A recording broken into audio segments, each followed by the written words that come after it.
Okay, I just realized that I was muted.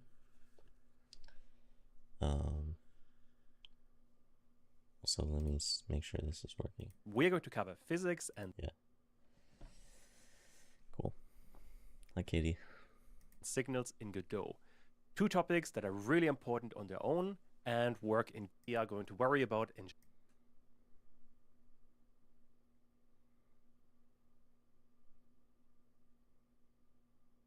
is not going to do anything. So there's no collision because an area 2D is not a collidable object. However, what it can do is detect a collision between a character body 2D and itself. But for that, we have to cover another concept, signals. And basically what that means is that every node can execute some code when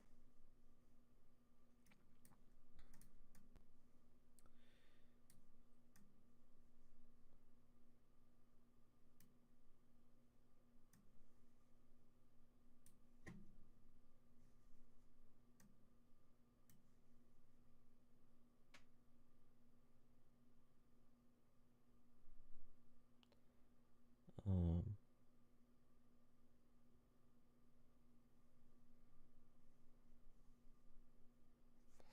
oh, I'm so tired.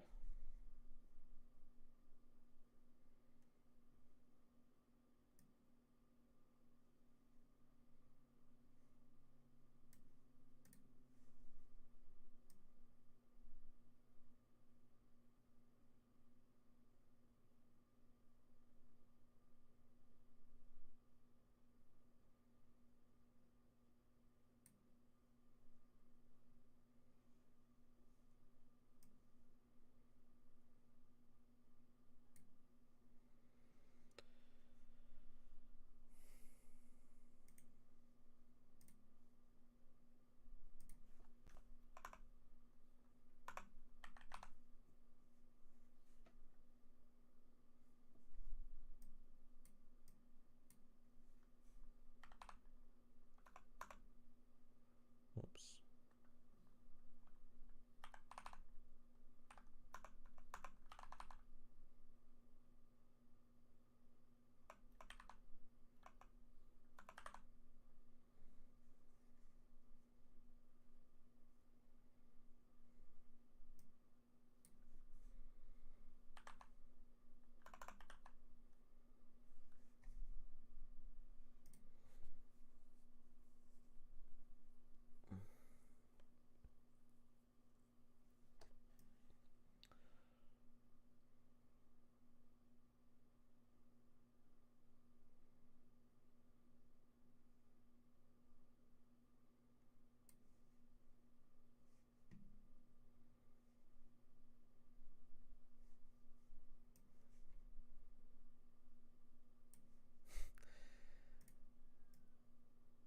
All right. Sure.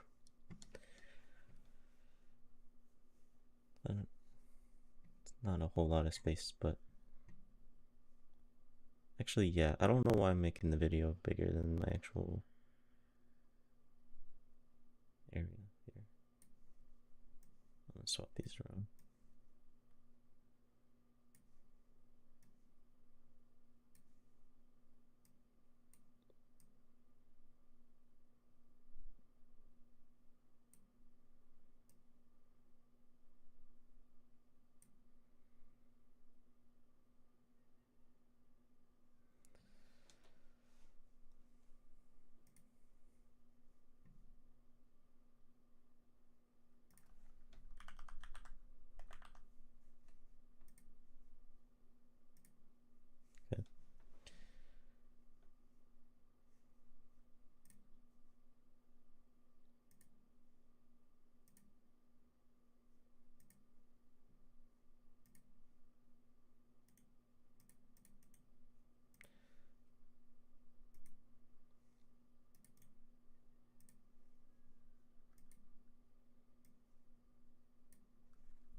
another concept, signals. And basically what that means is that every node can execute some code when a certain event occurs. In our case, for example, an area2D can run a function when a physics body enters its area. A physics body here could be a static body 2D, a character body 2D, or a rigid body 2D. And really all that we are doing is we are executing a function, and all of this is called a signal. It's ultimately incredibly simple. The way you would be using it inside of Godot, in the inspector, there is a node tab. And let me drag this one out a bit. There on top, we have signals and we have groups. Groups are not important right now, but signals cover quite a few different things. Depending on what node you have selected, you get different signals. Collision shape doesn't have very many, and sprite2D also isn't particularly useful when it comes to signals. An area 2D node, however, has a lot and some very useful ones. For example, there we can run some code when an area has entered, when an area has exited, when a shape has entered, when a body has entered, and so on. In our case, we want to look for a body has entered. So double click on that, and now we are getting another dialog that we have to connect this signal to some kind of script, which we cannot do at the moment because the Meteor scene doesn't have a script. To fix that, let's give the Meteor a script. We can call this meteor.gd and save it inside of the scenes folder. That's perfectly fine. Although for the template, I want to have a completely empty script. So now click on create. And all we get is extends area2D, because that's all we really care about, at least for now. With that, if I now click on the Meteor again and double click on body entered again, now you can see on the top node we have a script, which means we can connect the signal to this script. And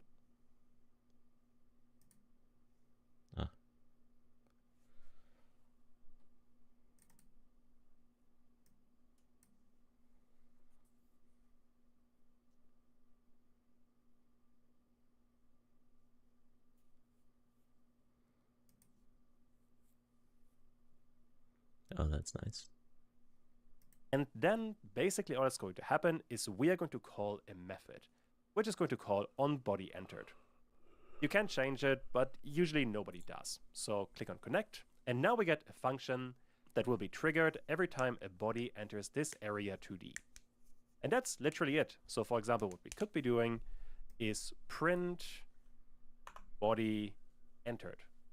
If I run the code, we can go over the Meteor and we get body entered. This also works multiple times, and that's literally it. It's a very simple concept.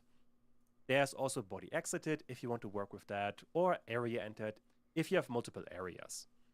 On top of that, you are getting access to the body that has entered this area, which we can print right away. If I now do all of this again, we're getting body entered, and we get more details on the body that has entered. Especially for debugging purposes, this parameter can be incredibly useful. All right, and that is all I really wanted to cover for this part. So let's do an exercise, and then we are good to go. What I want you guys to do, it's actually two things. Number one, I want you guys to create a laser scene. This one should be an area 2D with a sprite and a shape. You can find the graphics in the graphics folder. Besides that, create a timer node in the level scene. Now, you haven't seen a timer node yet, but it's fairly straightforward. Play around with it, it shouldn't be too difficult. And use this one with a signal to make it print the string Meteor every second continuously. That should be quite a bit to work on, so pause the video now and see how far you get. Oh boy, okay.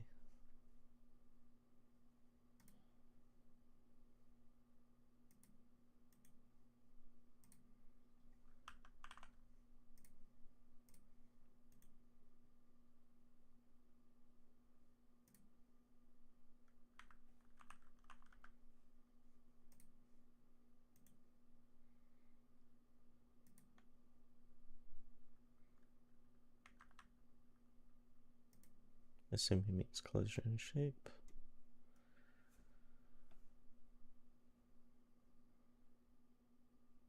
Yeah.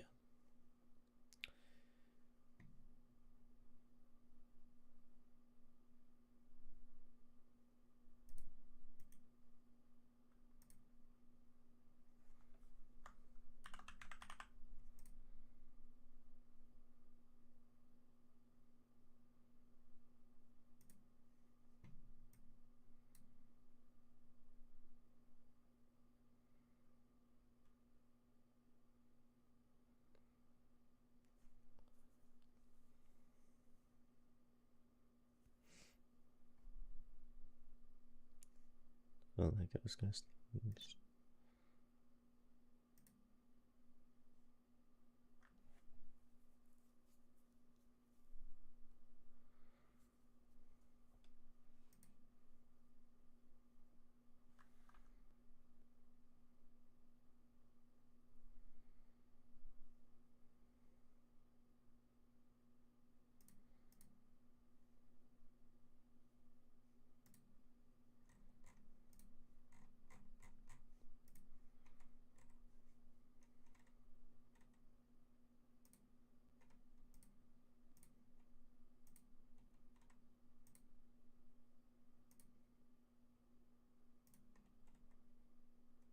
Hmm.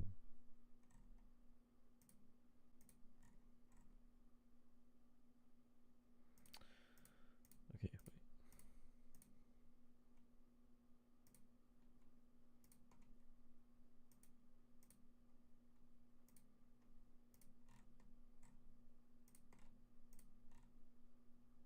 Hmm.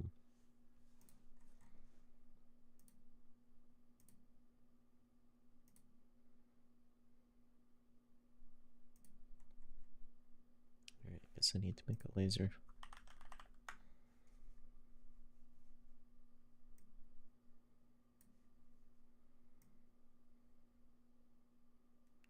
You know what? I'm gonna... Okay, he's got like a fairly long...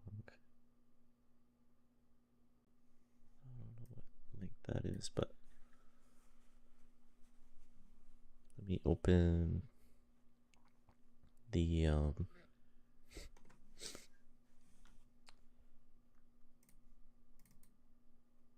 spaceship.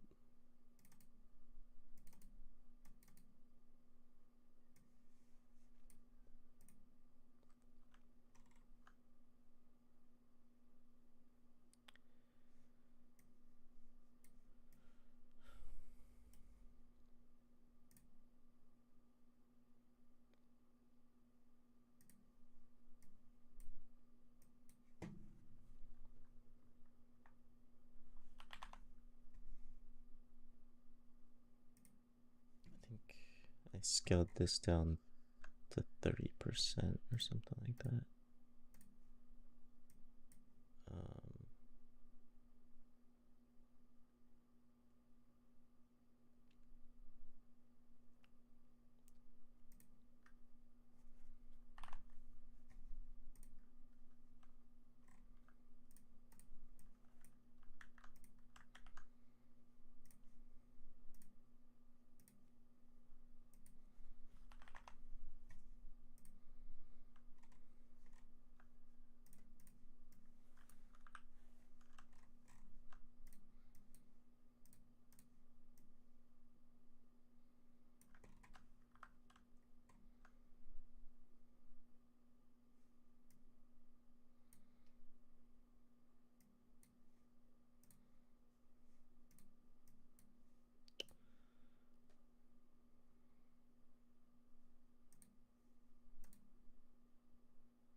Really make it like...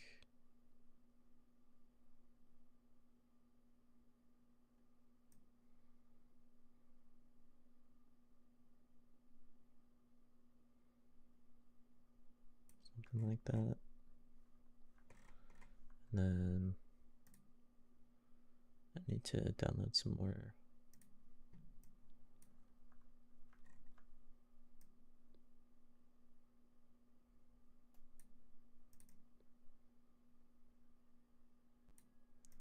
Wait, I think I want to do a different effect first. Do a blur.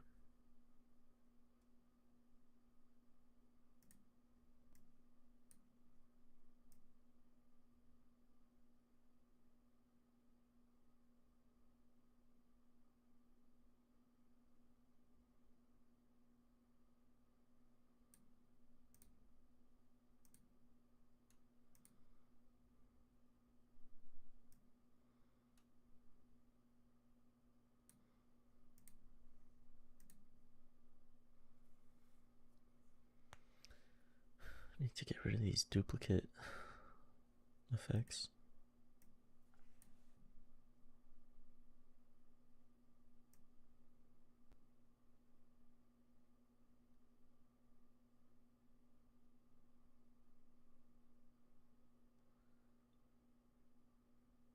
Could go for that.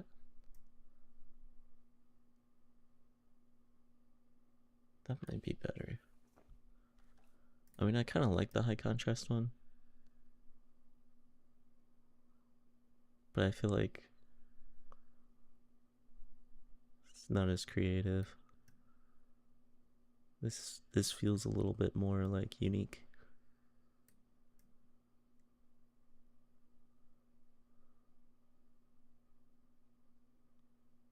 Something like that. It's kind of cool.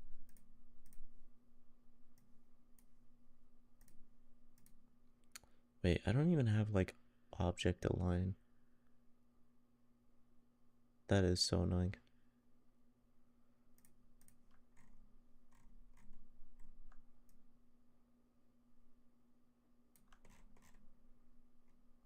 Well, doesn't matter how it's lined up. I'll line it up later.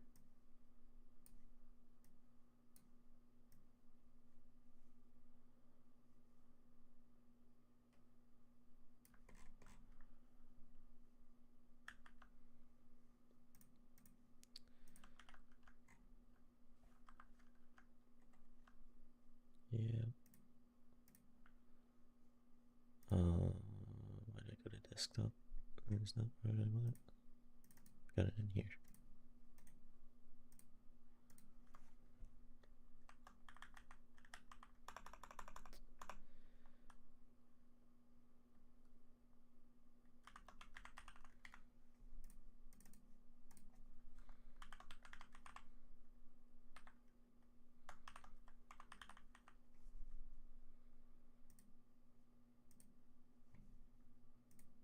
Alright.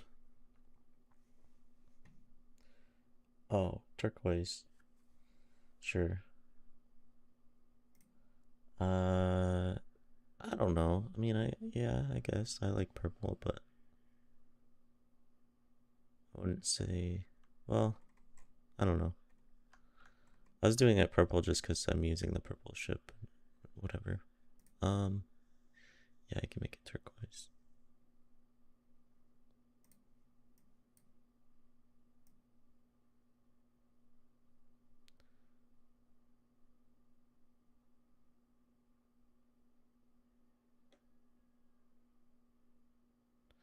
Oh, wait, hang on. Let me just change this one.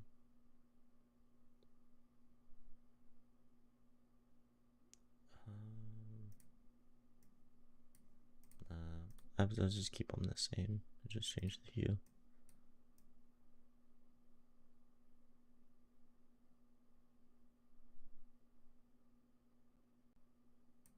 How's that? Is that good, or should I make it a little more like green, a little more blue?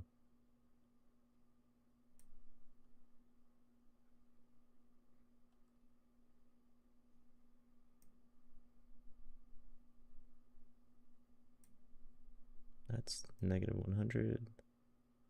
That's negative 89. It's negative 82.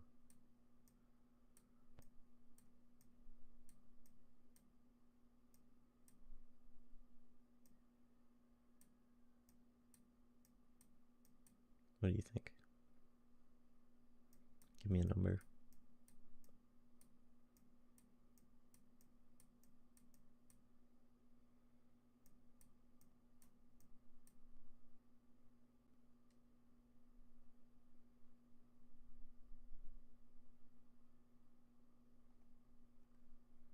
I don't know how much of a delay you're on. So I don't know how long I have to wait for you to hear me ask that. 5? What do you mean 5? 5 would be purple. 95? Or what?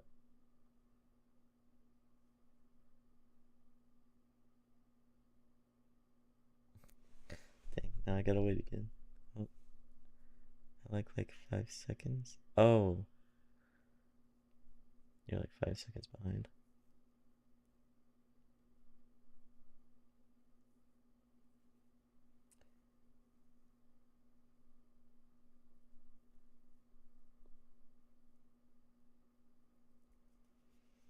Hmm.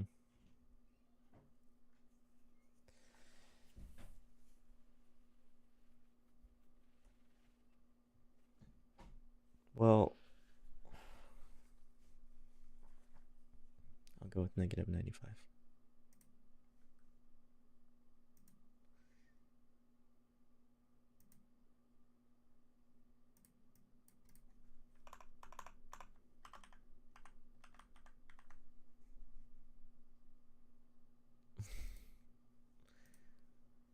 Okay.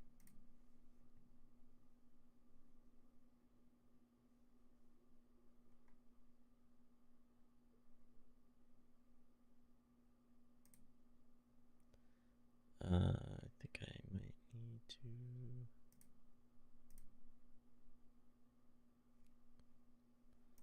re-import or something.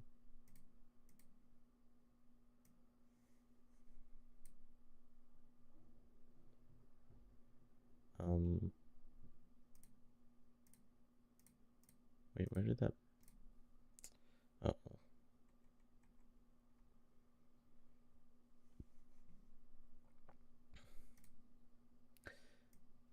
Can I?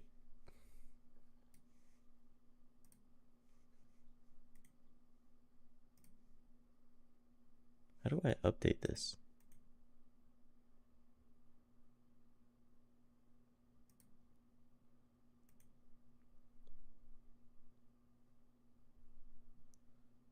Um,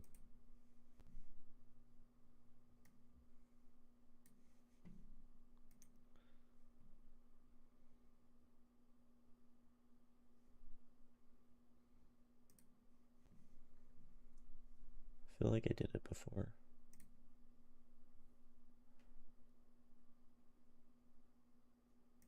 Oh, I see. Okay.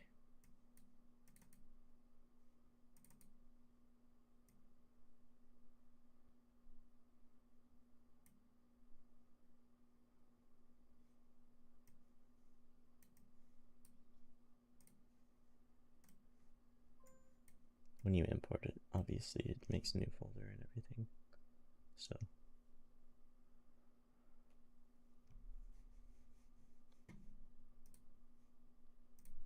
there we go.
Wonder if I should have the radius a little smaller. Maybe do the height more to make it feel a little bit more directed. And then lower the radius.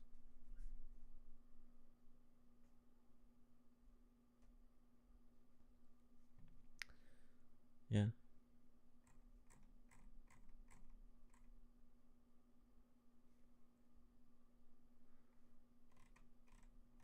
should have trimmed up the image to make it completely symmetrical, but oh well. Or I could have like blurred the edge because this edge is really sharp. Whatever, it's not a big deal.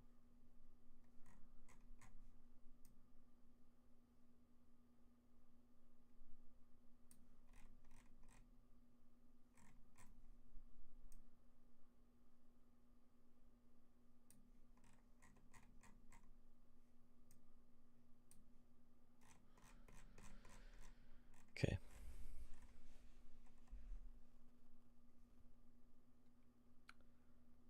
Create a timer node in the level scene. Oh, in the level scene, right. Let me save this.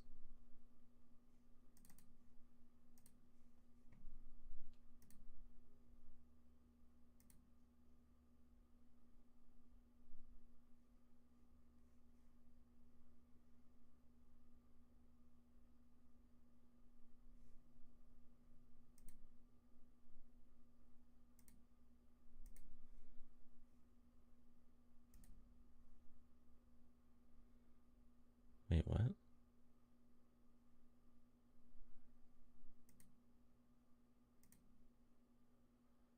Oh, never mind.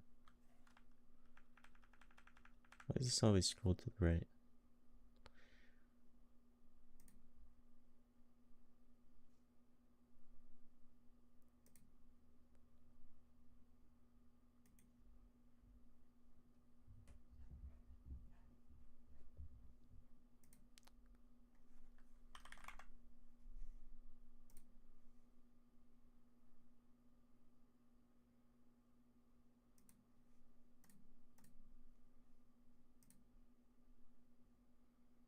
Use signals to make it print meteor every second.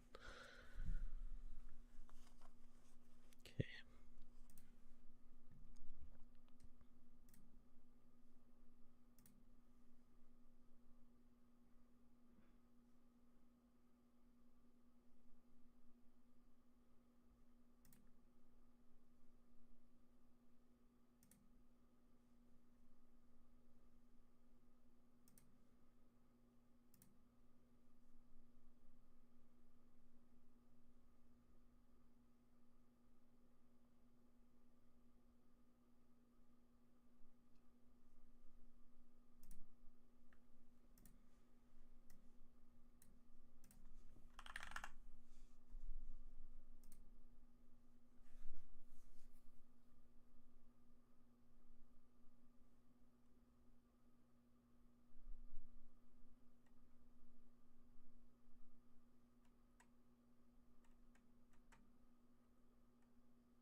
Maybe I need to make this script here. Having the script name be the same as a built-in type is usually not desired. Oh.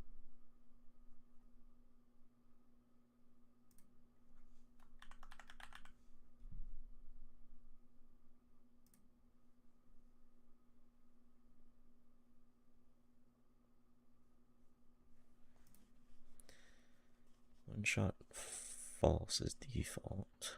Okay.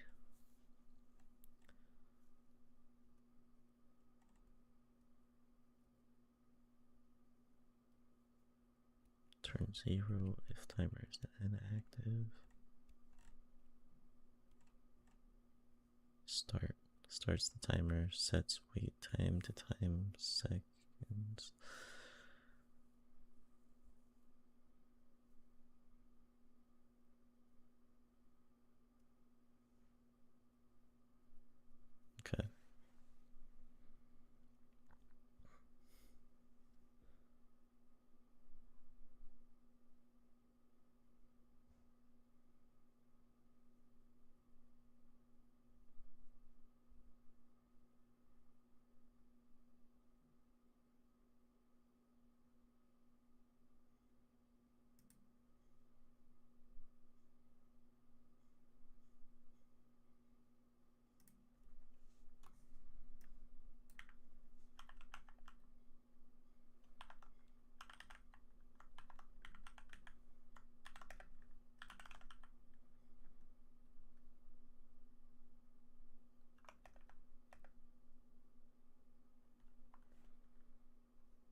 negative 1.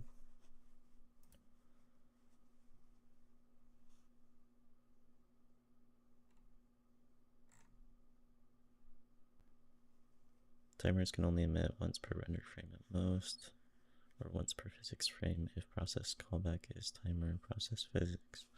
This means very low wait times will behave in significantly different ways depending on the render frame.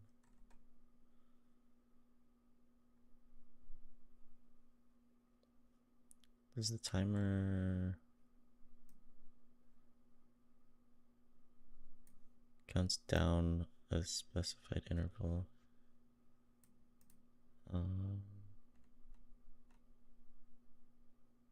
Process callback.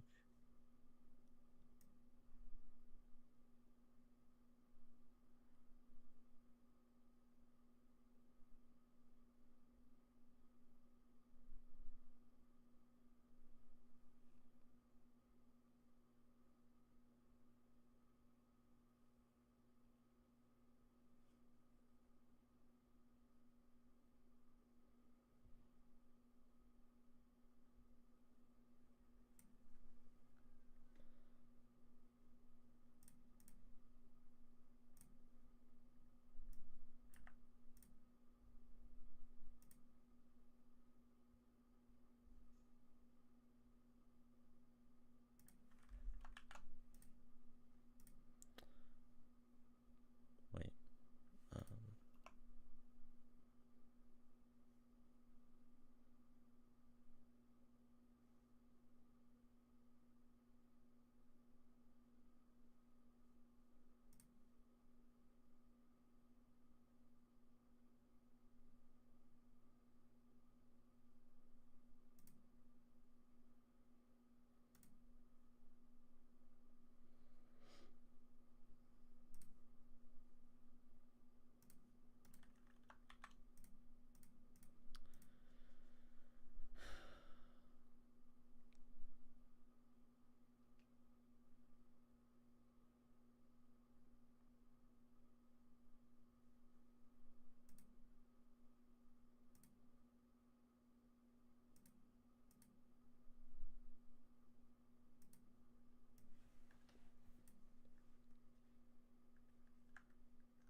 Should have an area 2D, which we can rename right away to laser. Also, let's save it immediately in scenes. There we have laser.tscn. That looks good. And let's go to the 2D editor so we can see a bit better what's going on. In there, 2D with. The color here really doesn't matter. I am going out, it looks much better. Since the player is quite far away from it, this is totally fine. So with that, we can define a shape, which we are going to do via a capsule shape 2D. I think that works pretty good. And this we want to make a bit. But you have some kind of physics body node as a parent. Then you have a sprite and a shape. We have the same setup for a meteor and a similar kind of setup for the player. This is essentially the basic setup for literally anything in any Godot game. You are going to create this setup all the time. Do make sure that you understand what you are doing here. All right, but anyway, with that, we have a collision shape 2D. Next up, we can work inside of the level. And also, I want to move the level all the way to the left, because as a parent, it should be the first tab. Yeah. Also, I can minimize the borders node 2D, so the scene tree looks a bit more organized. Next up then, I want to create a new node, and this we haven't seen yet. It's called a timer. And a timer, well, it's just a timer. I don't think I even have to explain what it does. If you look at the inspector, we have a couple of attributes. Wait time is the most important one, and this tells you the duration of the timer. To see if I could do that. One shot tells you if this timer runs once or continuously, and finally auto start tells you if this timer auto starts, which in our case we want to have. Although one shot should be off. Next up, you can look at the node tab, and in there we have timeout, which is the only really important signal of a timer. This one triggers whenever the timer times out. Should be obvious. Although at the moment we can't really connect it to the level because the level doesn't have a script. That is easy to fix. So with the level selected, I want to attach a node and let's call it level.gd. And for the template, I want this to be empty. Let's create it. And now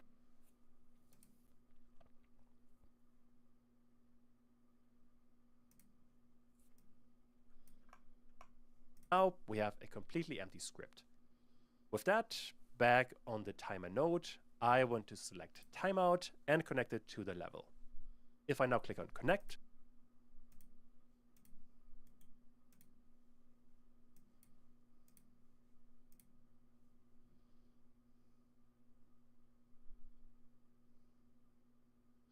okay.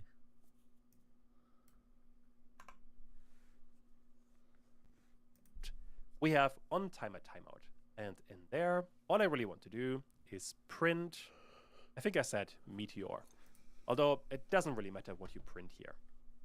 All right, and now if I run the code, we are getting meteor after 1 second, and this keeps on going forever. The other signal also still works where we get body entered on the meteor. That is... Oh yeah, did I ever add that? I think I did, right? On body entered, but I didn't give it anything to do. Basically all you have to know about the basics of physics objects and signals. A really important part of Godot. Welcome back. In this part, we are going to create scenes via script and add randomness to them.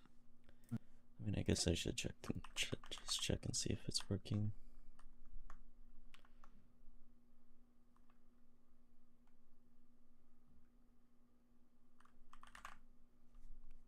Teamer.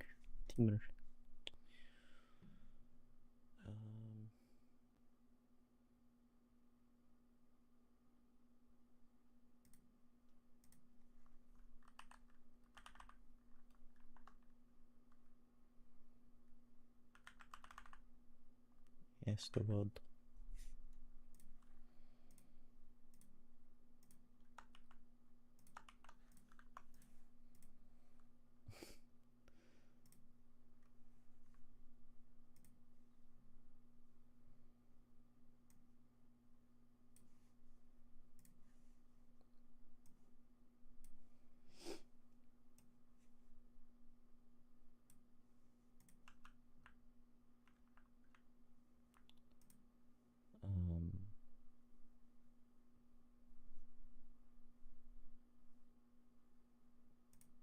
Oh, there.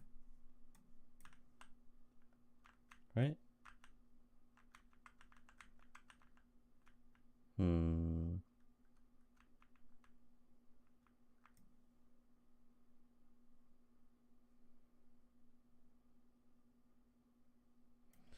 Wait, what am I doing wrong? In this video, we're going to cover physics. We have a collision, important one.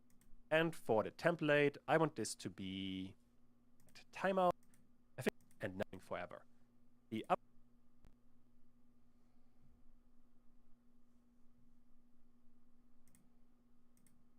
Oh. I had it disabled. That's why. Okay.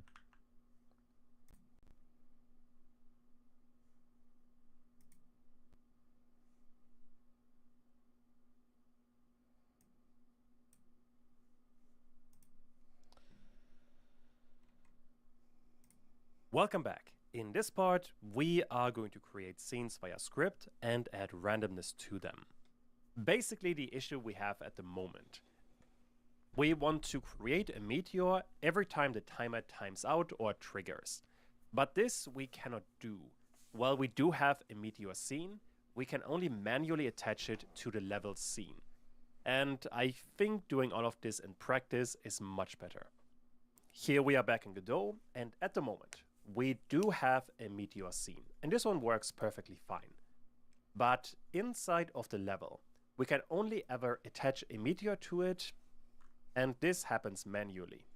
Now, we could create multiple meteors by simply duplicating this node, and then we would have a couple, but that doesn't really solve the issue, because we want to create a new meteor every time the timer times out.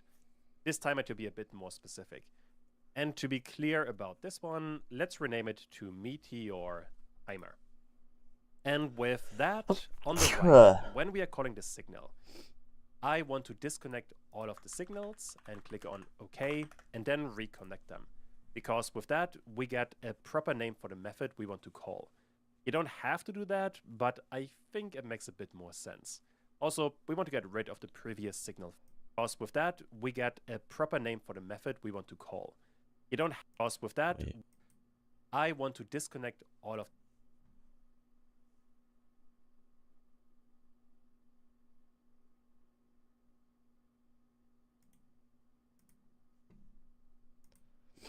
the signals and click on OK, and then reconnect them. Because with that, we get a proper name for the method we want to call. You don't have to do that, but I think it makes a bit more sense. Also, we want to get rid of the previous signal function. Cool. So with that, we have a Meteor Timer timeout function. Okay. And in there, we want to spawn a whole new meteor. And for that, we will need a couple of steps. For now, though, let me simply keep pass in here. Step number 1. We have to load the scene. And this we can store in a separate variable. Let's call it meteor_scene. And for the data type, we need a packed scene. To assign this one a value, we will need a function that is called load. And if we are calling that, Godot gives us a whole bunch of things we could be loading. Now in our case, we want to have the meteor.tscn. Make sure to get the right ending here. We do not want to import the script, we want to import the entire scene.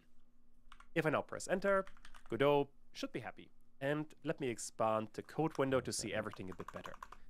Next up then, we want to create an instance of this meteor scene every time this method triggers. And for that, I want to create another variable. Let's simply call this one the meteor. And now to create an instance of the scene, we want to have the meteor scene, the one we just created, and then call the instantiate method on it. The way you want to think about all of this, the meteor scene we're importing in the beginning is the blueprint, while the meteor we are creating via instantiate is going to be the actual building or car we are creating from that blueprint. So that would be part number 2, create an instance. That's one more thing that we need, because at the moment we do have a node that we could work with inside of the level scene.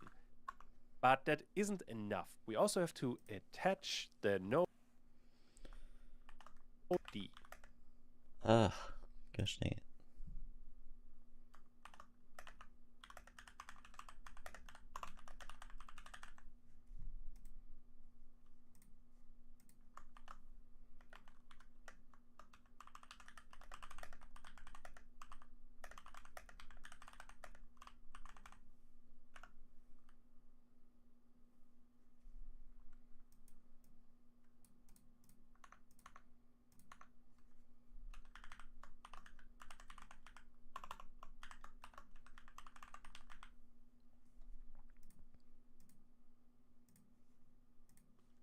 Which I am going to call meteors.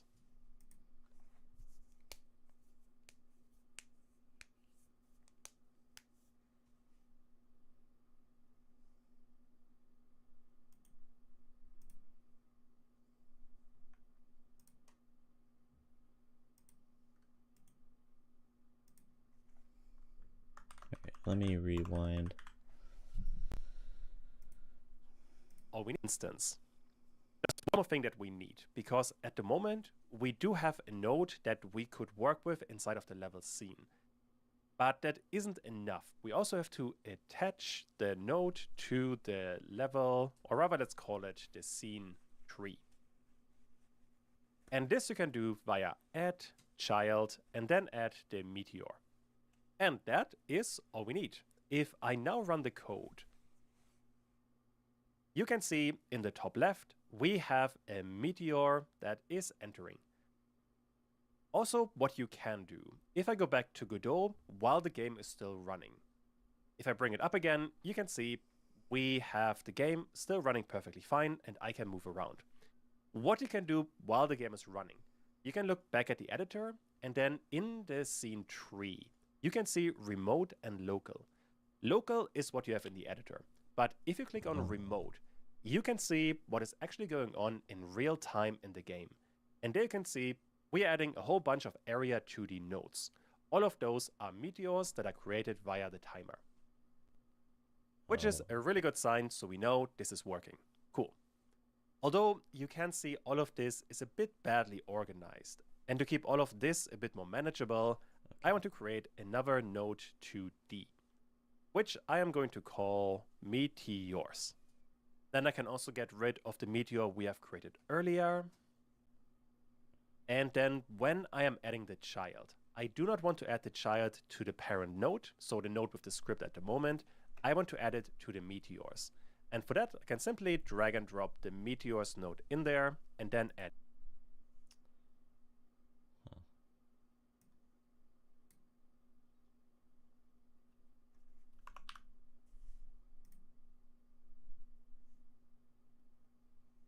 The dot and add child. If I now run all of this again, we cannot see the meteor anymore because I deleted this one, but we can still see the meteors in the top.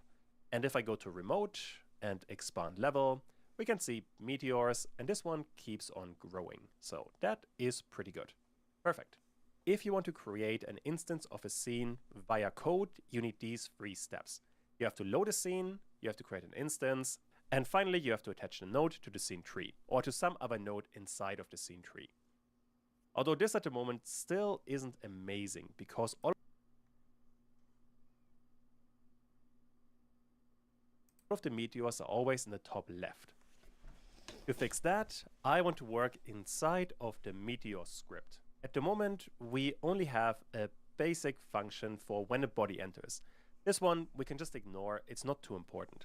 Instead, I want to run some code when we are adding this node to the scene tree, which I can do via the ready function.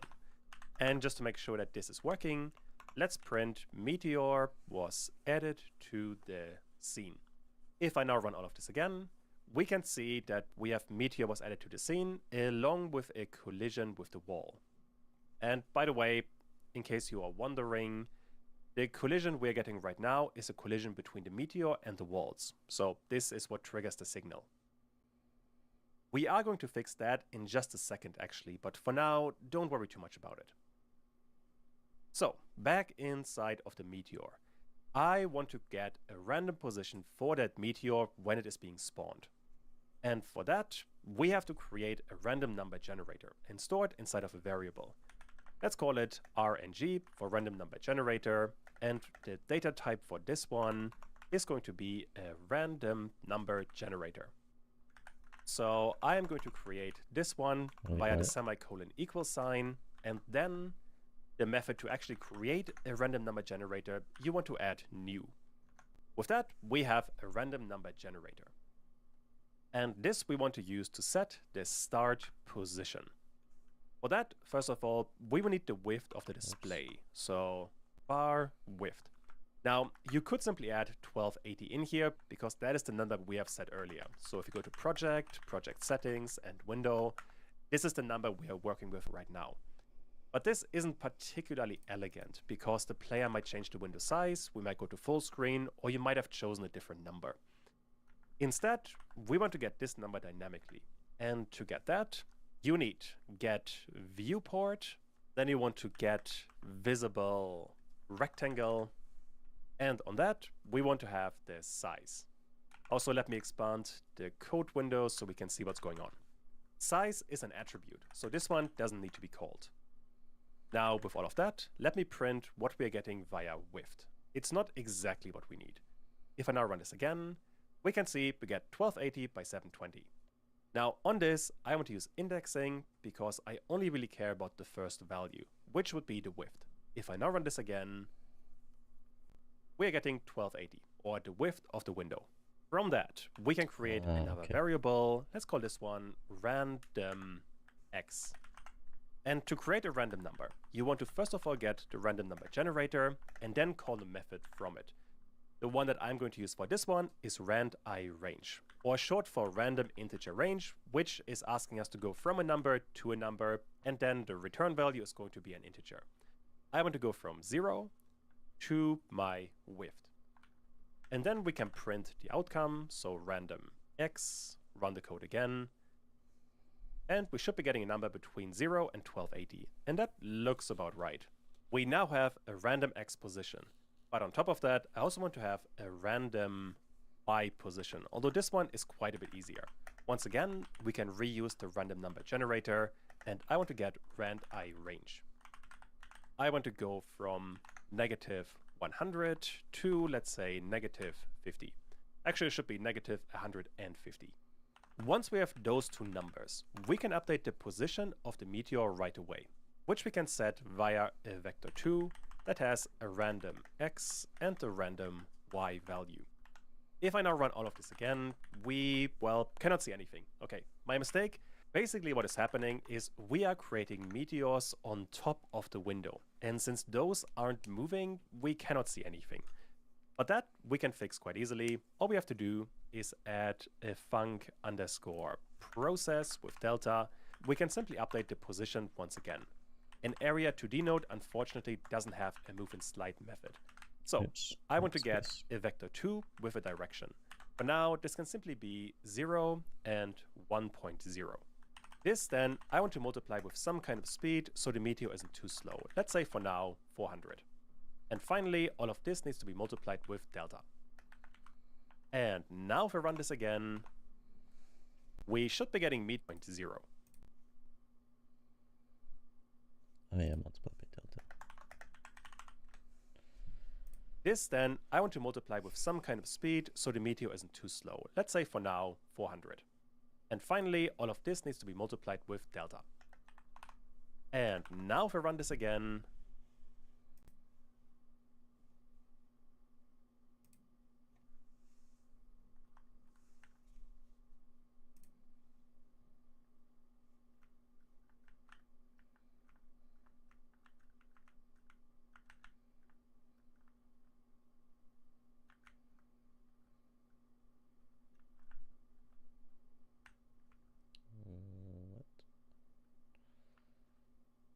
Wait.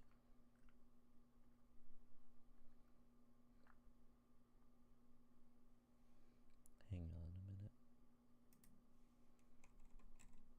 How did I have that many collisions? Body entered.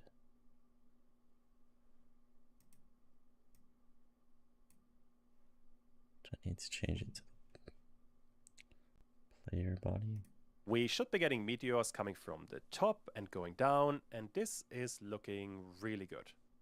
That is going to cover the basics. I mean, it's not colliding with the borders, is it? Static body 2D.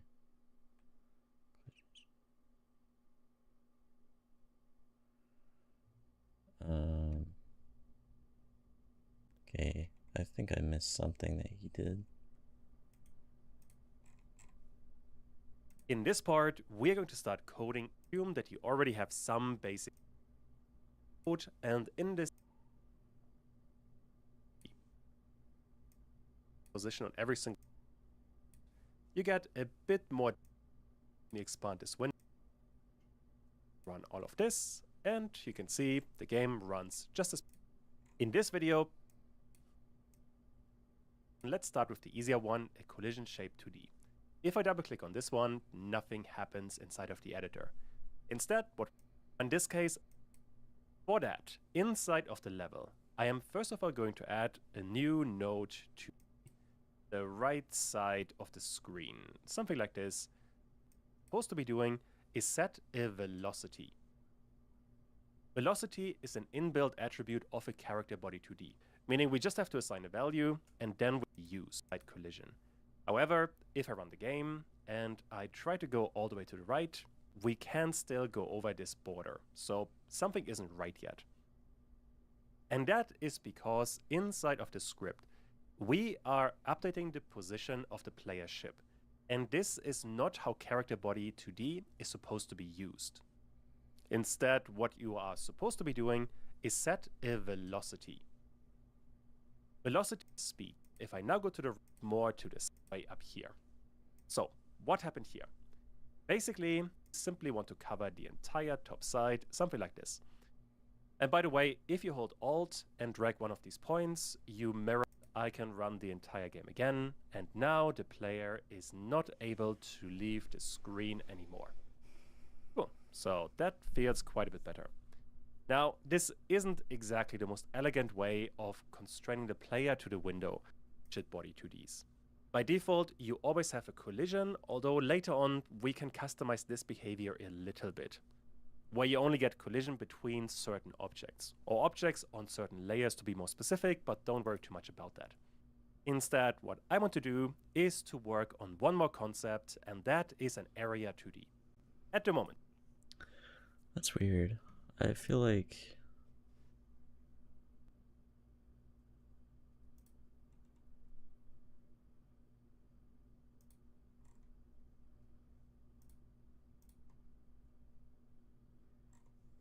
the meteor, let's open the scene, is also in node 2D. This isn't good enough because we have to later on detect collisions with the meteor when the meteor hits the player or when a laser hits a meteor. And to account for that, I want to change the type as well. For this one, I want to have an area 2D. And now we once again get the same warning that this node has no shape. To give it one, we can give it a collision shape 2D. You can either look for it, or you can see in the recent tab, we have a collision shape 2D as well. And now we have to give... I mean, one thing I haven't done is deleted the other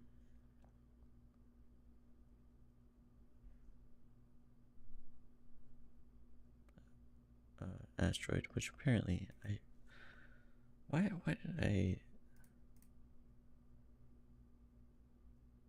did I call it a meteor? Why did I call the other one meteors when I've been using asteroid the whole time?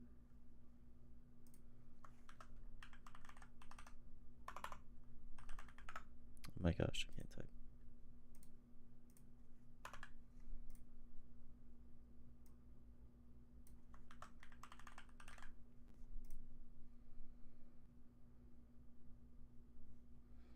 So I won't get as many now, but I'm still getting a bunch of them.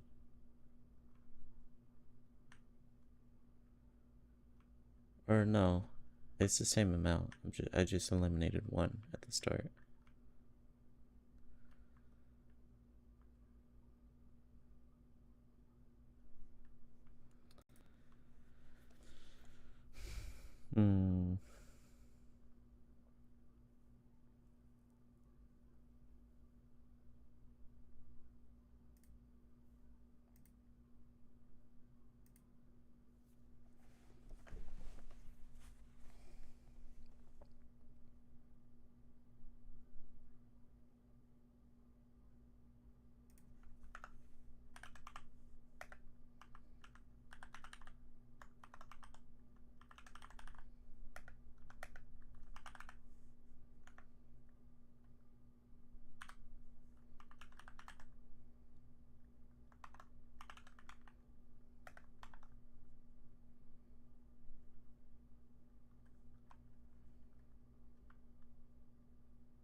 Oh, non-existent function. Oh, whoops. Yikes.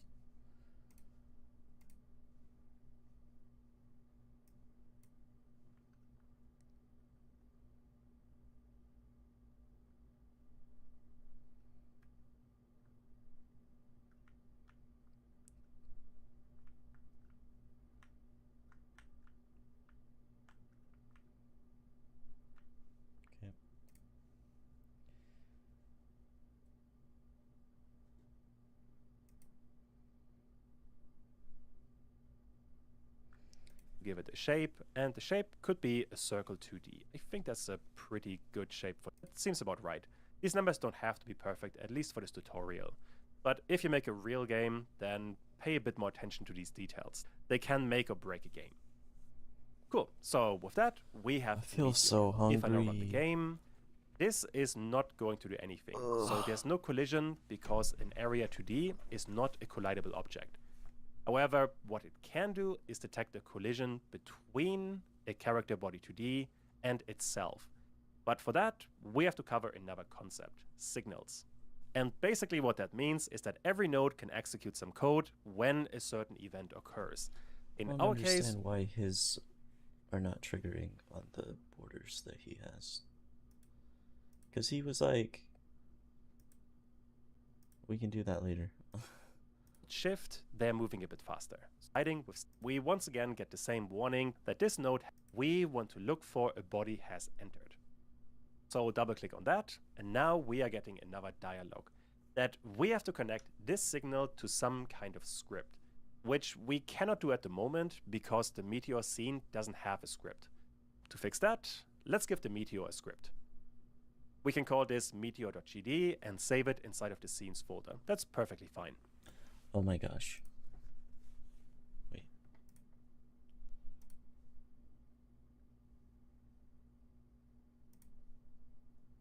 I also called this meteor. I should have just gone with the same naming system he was doing. What the heck?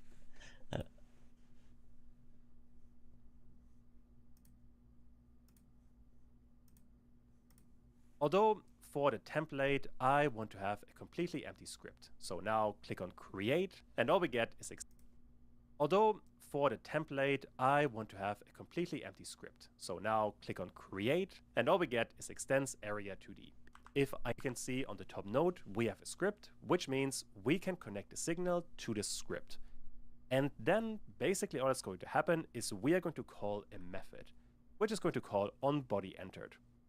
You can change it, but usually nobody does. So click on connect, and now we get a function that will be triggered every time a body enters this area 2D. And that's literally it. So for example, entered. If I run the code, we can go over the meteor. It's a very entered. That out can be incredibly useful. So confused. All right, we have a completely empty script on timer timeout. We get body entered on the meteor. That is basically all you. Welcome back. In this part, and by the way, in case you are wondering, I want to use indexing because I only really care about the first value, which would be the width. And that the rent is from a 0 and negative, and we cannot see anything.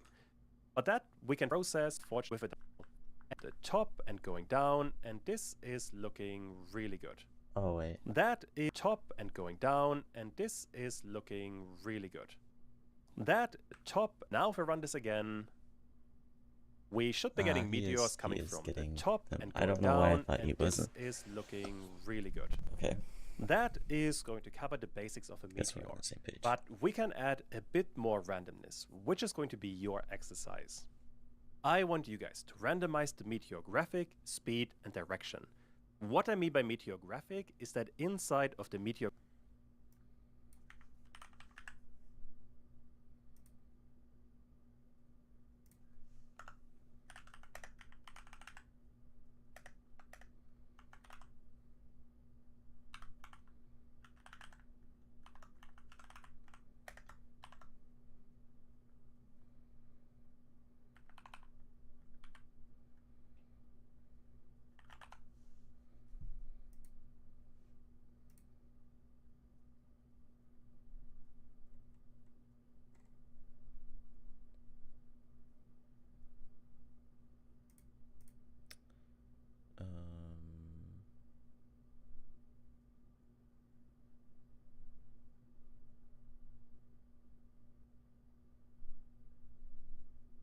But it's declared now, isn't it?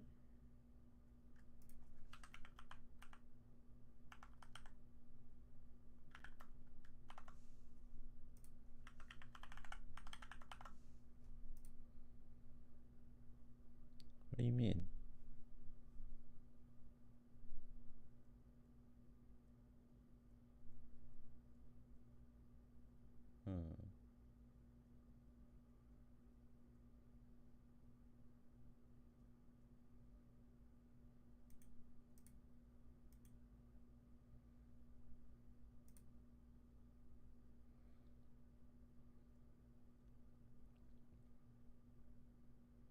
No, because this is...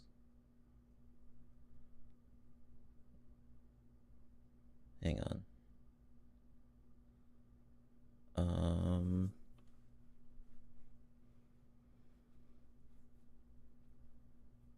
Hmm.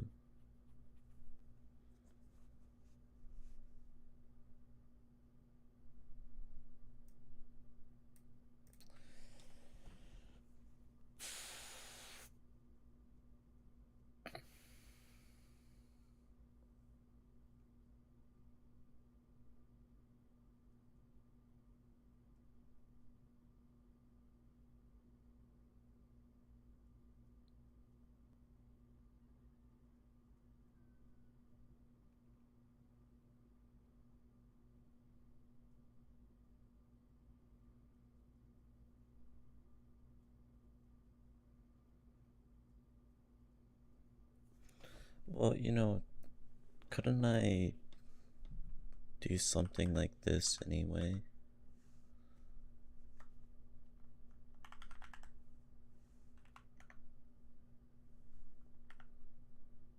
Like, do I really need to make a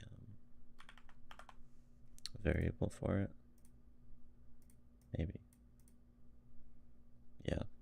Well, so that I guess the problem is that this is a process where it's like, so I can't use variables from the ready function. Oh, that's what it is. I can use, I need to make the variables like global, but if I do that,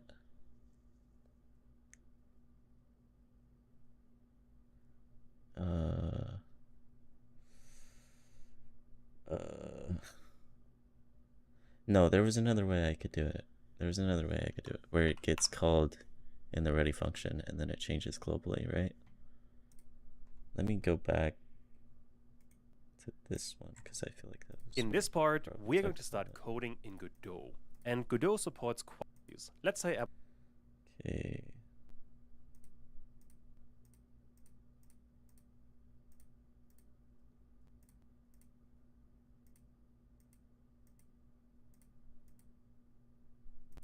input and then get was given so is moving really good. If I minimize the code scope, it's quite an easy concept. You can specify var speed and then set it to 500. And this would be a global variable. It would be available in all of the functions. However, this direction would be a local variable. It would, for example, not be available inside of the ready function. If you have no idea what that means, look up scope. It's quite an easy concept. In my case, I want to multiply the direction by the speed by delta. I mean, okay, let me see what happens if I put it up here. I think the problem is it's gonna choose a variable and then it's gonna, or like it's gonna choose a random number and then it's gonna stay there.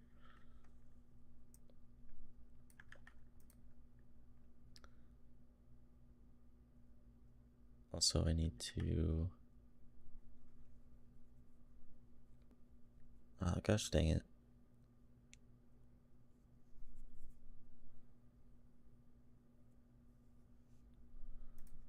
I need to define RNG as a global variable as well. Wait.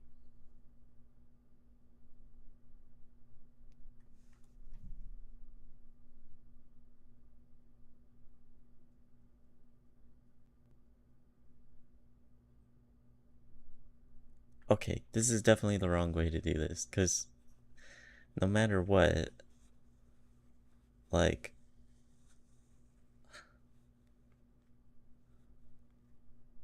wait. No, this is fine. I can have them as global variables, I think. Because, yeah. Because, like, this is getting called every time a new one spawns. So, let me just copy this up. And then I don't need this here. Get rid of that.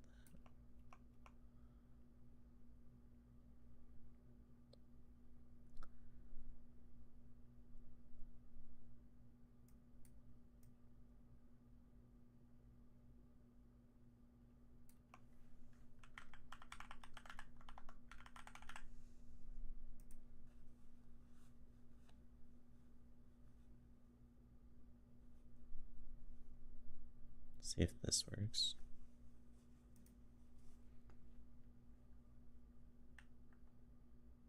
Yep.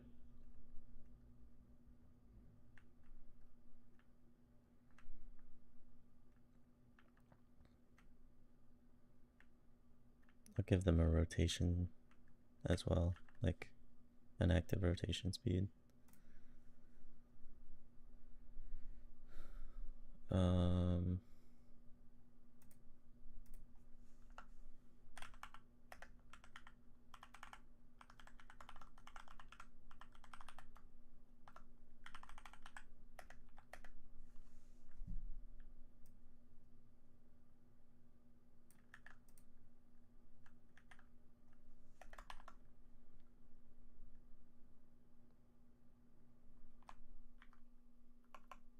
It's integer. 1, 2, maybe 30. And then rotate. Wait, that's a function.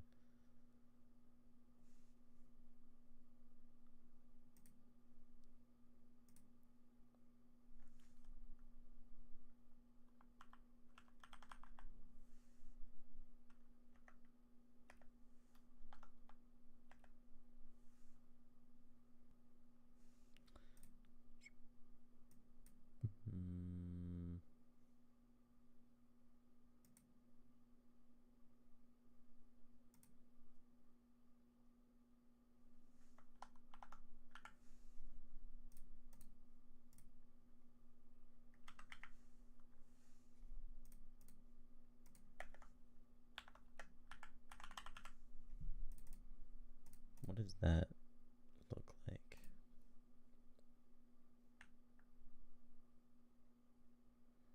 I need to give it negative values. I'll just change it to a float as well.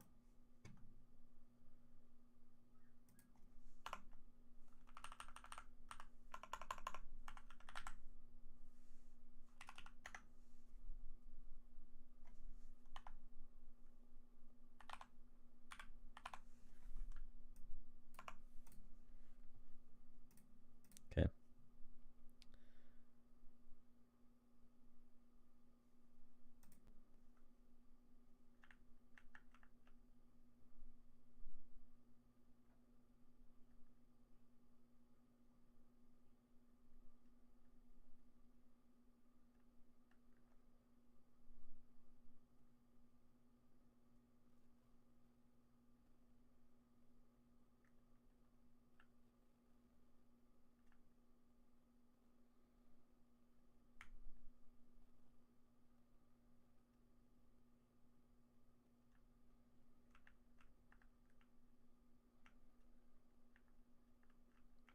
Need to make something to have these asteroids either teleport back up or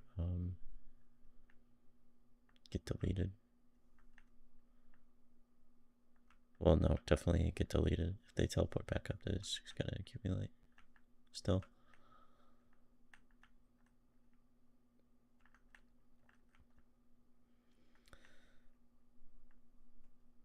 Or they could teleport and do a check to make sure it doesn't spawn anymore when there's a certain amount, but that would be kind of weird.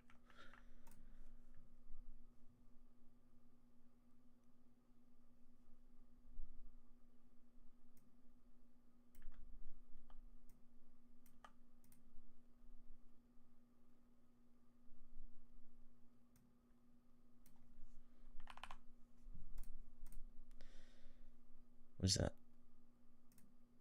What is that? Like a miniature. Oh, it's showing me what part of the code I'm looking at, I guess. Interesting. At that time. And the output is going to be identical. So, oh, shoot. Can't believe I closed that again. Welcome back. In this part, we are going to create scenes via script and add randomness to them. Basically, we also want to have a random graphic. If you look at the graphics folder, and well, here. Should be quite a bit to work on, so pause the video now and see how far you get. Okay. Let me look at that sprite sheet.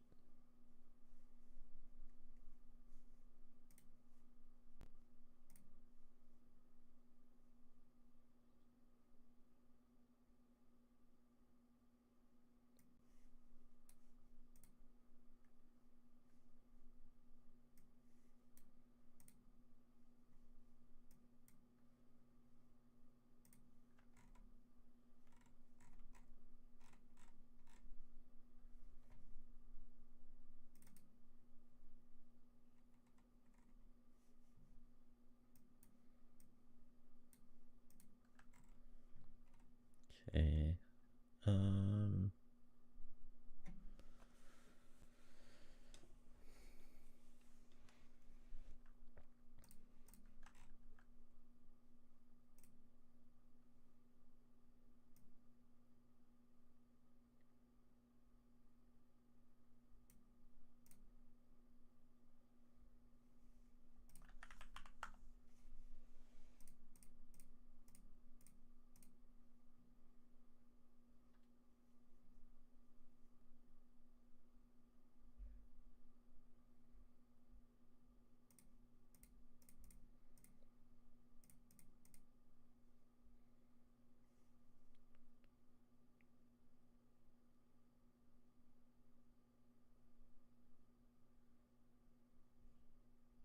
Okay, cool.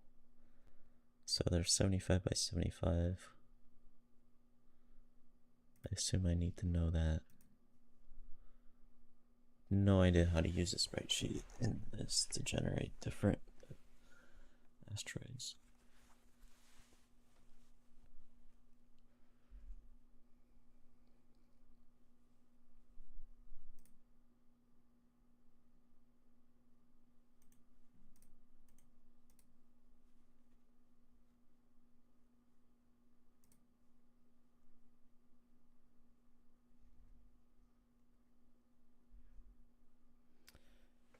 You know what? Maybe I can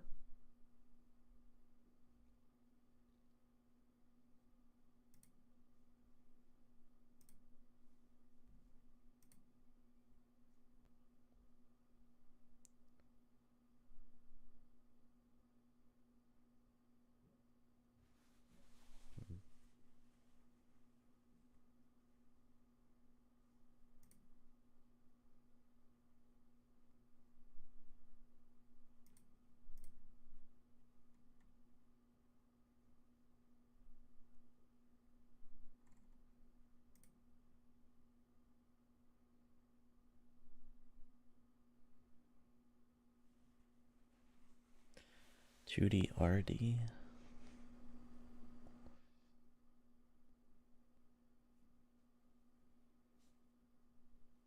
Animated texture.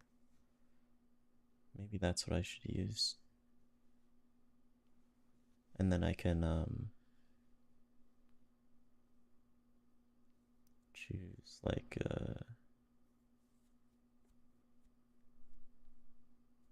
each time one of them spawns, choose a random frame, you know?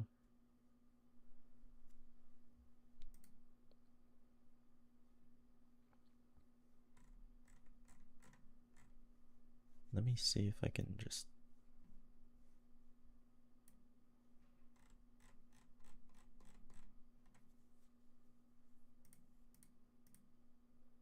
frame what? What does that say?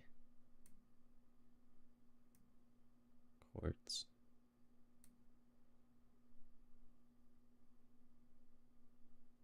Horizontal frames, vertical frames. There we go. Okay, so there's 23 and like 9. Nice. Now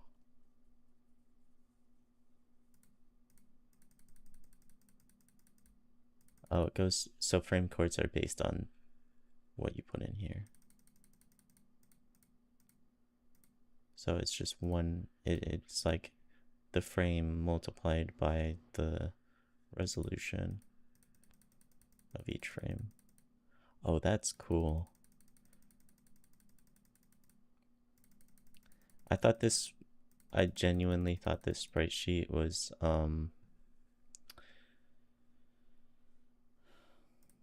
different asteroids.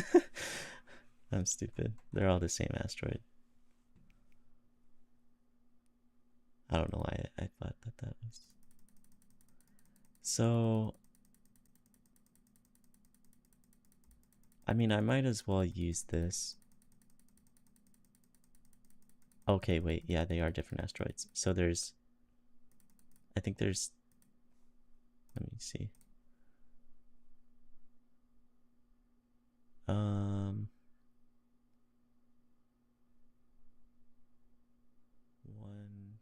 Wait.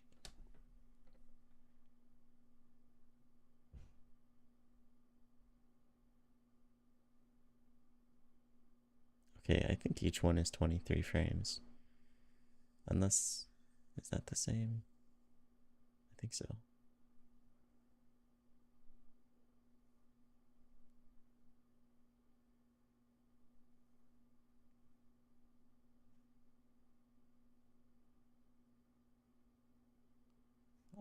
I'll assume each one's 23 frames. Maybe I should, well, they all look different, but, like,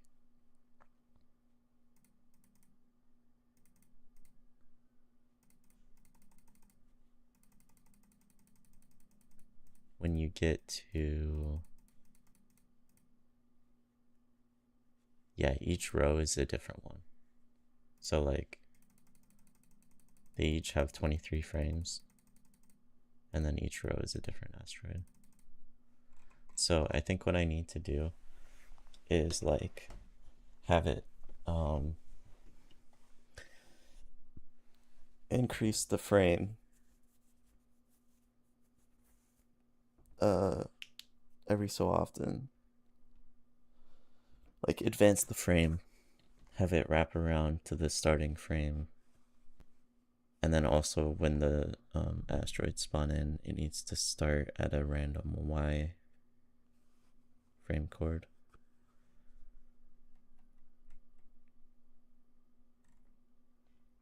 Not really sure how to do that, but also I need to change the boundary, the collision shape, because like, let's see.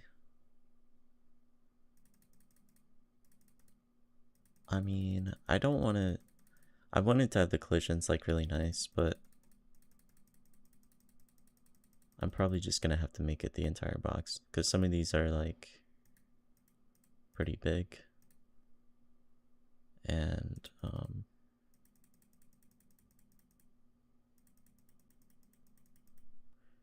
or you know what, I can just give it a range in the frame number that matches with the rows.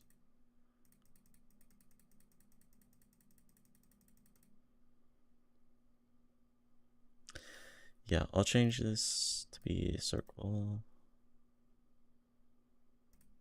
and then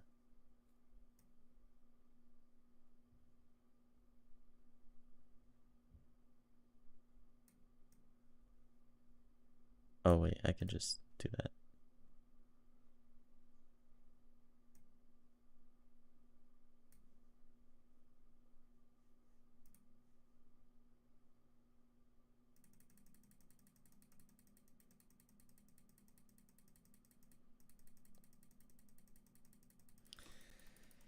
I don't want it to feel unfair, but I also don't want it to clip that much.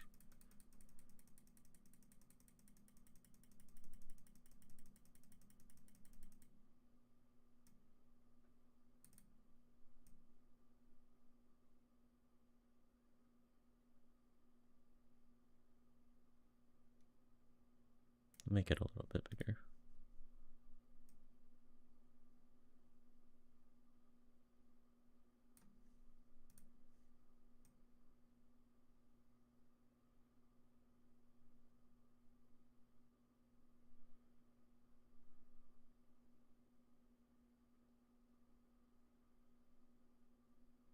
That's probably fine.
What would be the way to do that?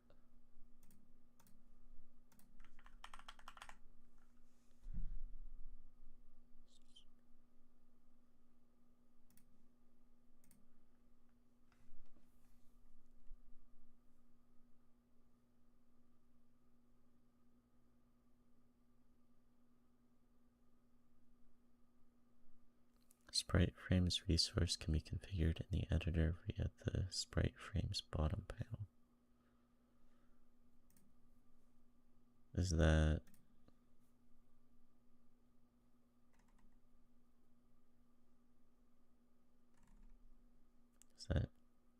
this? No? Oh,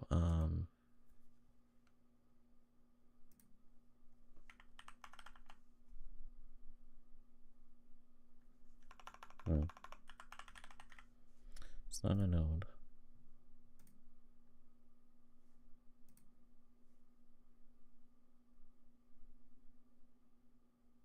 Frame changed.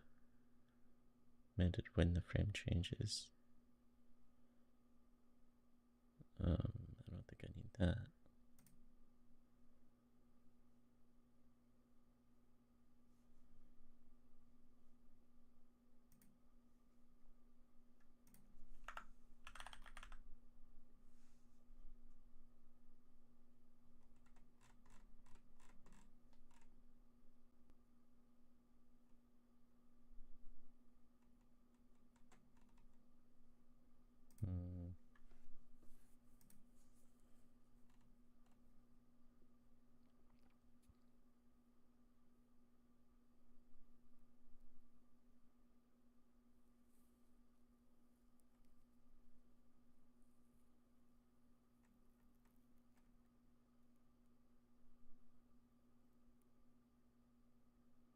set frame in progress.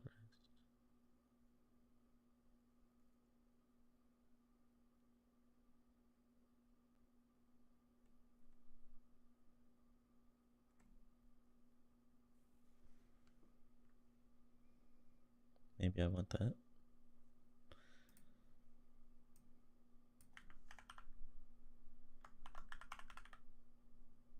Wait, what?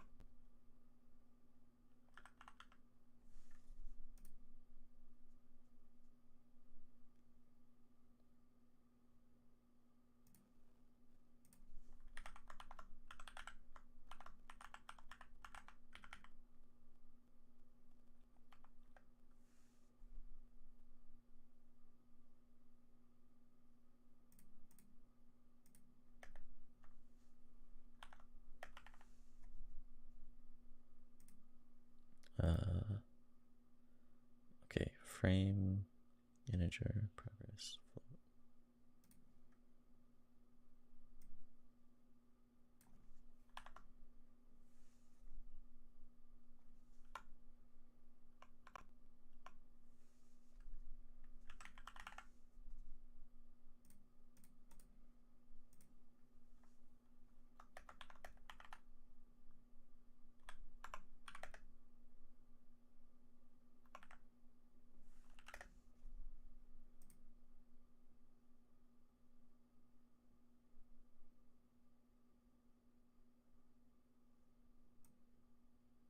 Not found in base shelf. Oh man.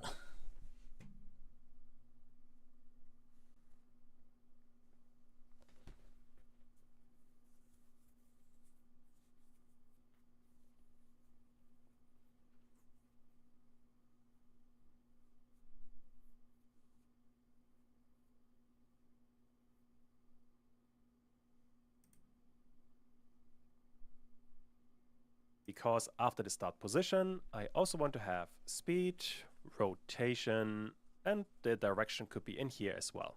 You do have to be careful with these numbers, because the position we could set inside of the ready function. But for speed, rotation, and direction, we have to reuse all of those variables inside of the process function. Because in there, for example, the speed would be necessary.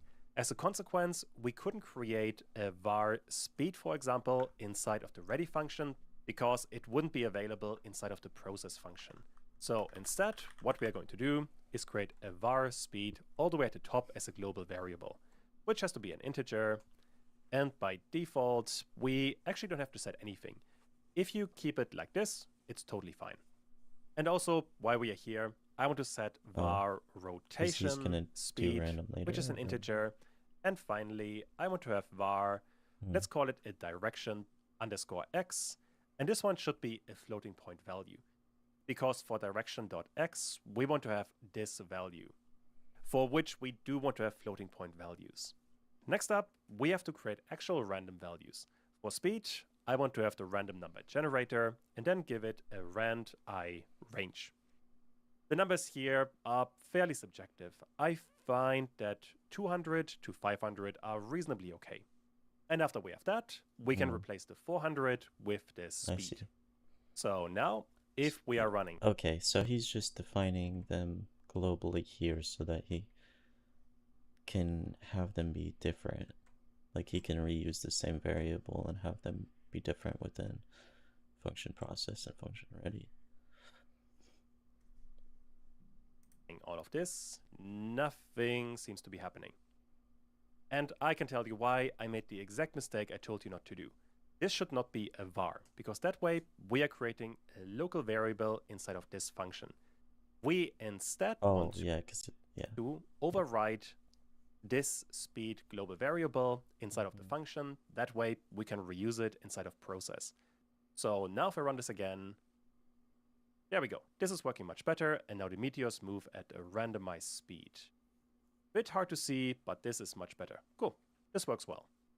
And just to be precise here, when you're creating var and a keyword, then you are creating a local variable inside of a function. However, if you don't leave the keyword and you create a variable before that in the global scope, then you're overwriting that variable. That way, you can overwrite the variable in one function and use it in another function. Silly mistake, sorry about that. So, next up, we can work on direction.x. And we only care about the x direction because y is always going to be 1.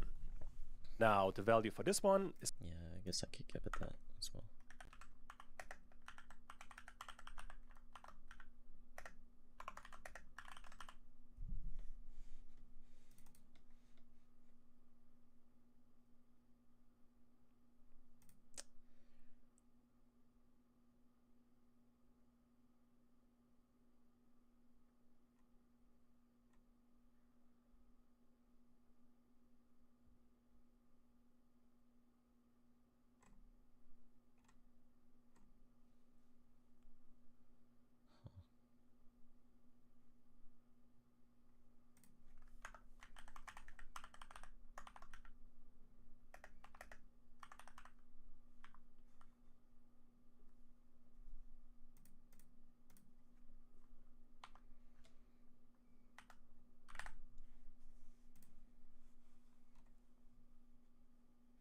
Well, maybe I don't want to have that much.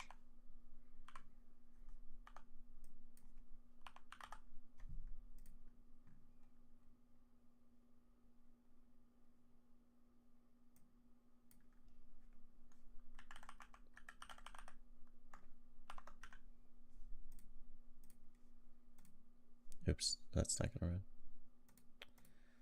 Darn it.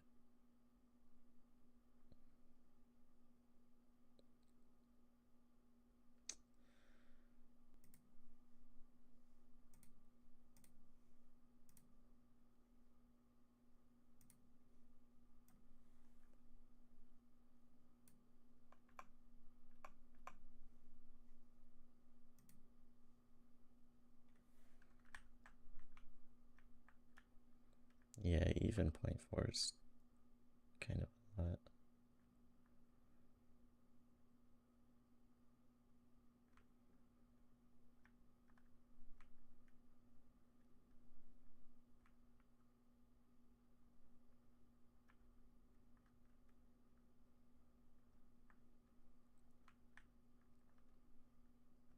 The more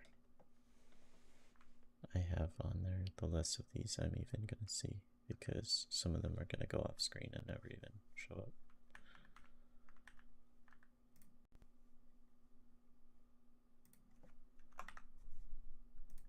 Just give it a little bit.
is going to be RNG, and importantly, we want to have rand f range, because we want to have floating point values that go from -1 all the way to 1.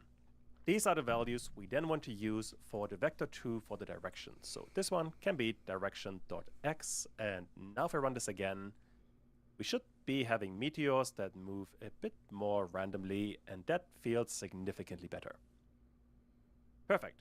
Finally, we want to have a rotation speed. And for that, we have to update our rotation speed first of all. So this happens in the same way. Rotation speed is going to be rng.rand_i range. For the values, I went with 40 to 100. At 2 hours instead Once of again, 4 hours. entirely subjective. Just play around with the numbers.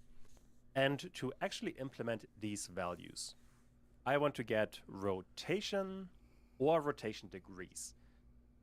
The difference between the two is that rotation by itself works in radians, while rotation degree works in, well, degrees. I tend to prefer degrees, but that's entirely subjective. All we have to do to this one is add the rotation speed, and don't forget to multiply it with delta time. And now I can run all of this again, and we are getting random movement, well, rotation. So that's looking pretty good.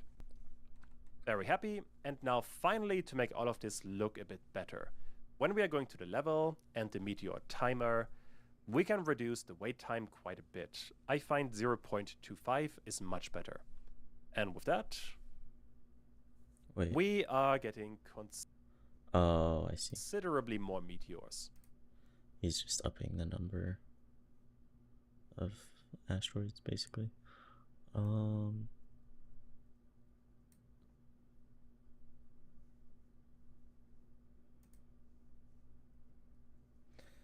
I'll start it. I'm not gonna take a full hour, because that'll let me make up for some of the time. So it would probably be around 12:10, something like that.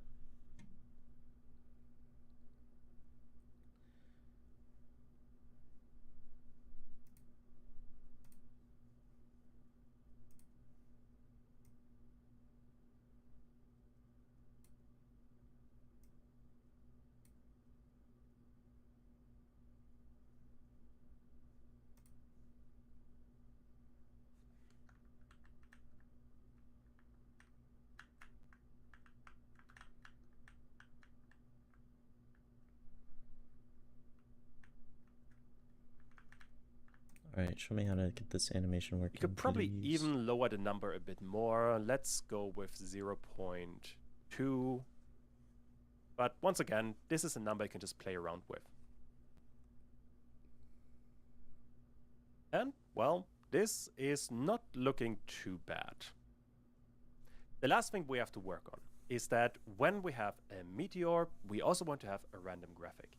If you look at the graphics folder, there under meteors, we have 6 different meteors in total. And I want to pick a random graphic from that. Dang it. This probably was the most difficult part of the exercise, so I hope it worked out. I want to create a random texture. And for that, first of all, we will need a randomized path, which has to be a string. And just to get one path from these folders, you can simply drag in one of the files and then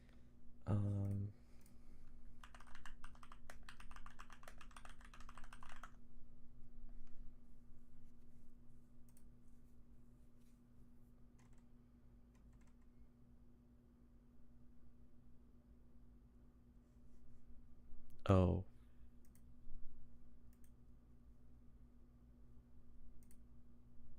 I see. That's what I should have been doing before. Dang. A sprite frames resource must be created. Set in the frames property in order.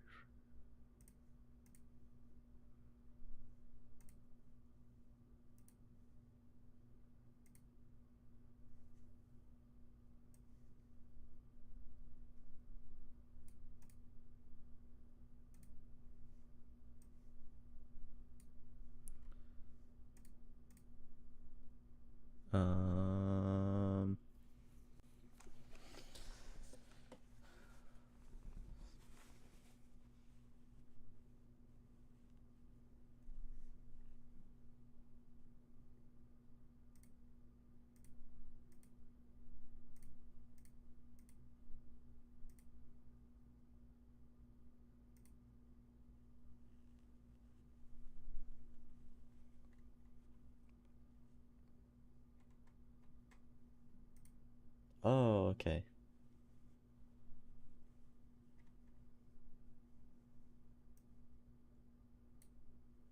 Nice.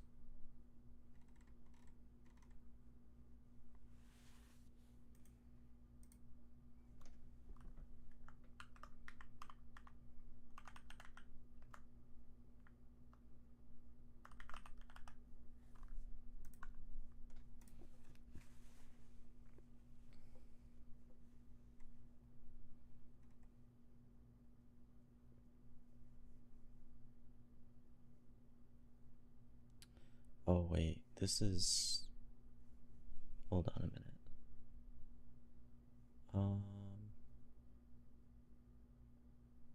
There we go. I need to do that.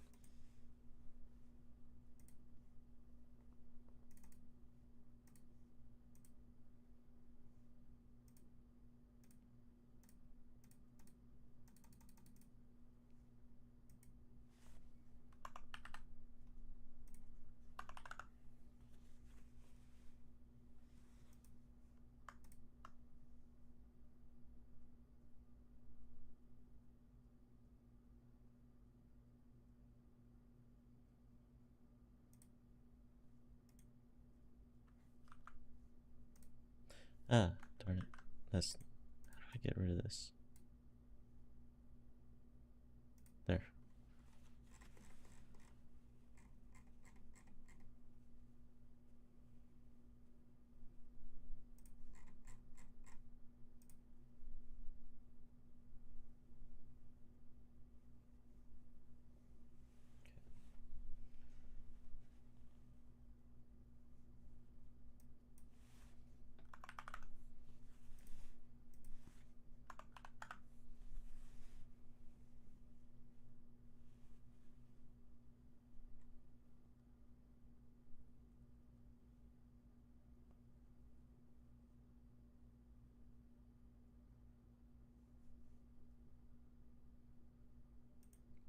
Oh, yeah, okay, so I could just do, like...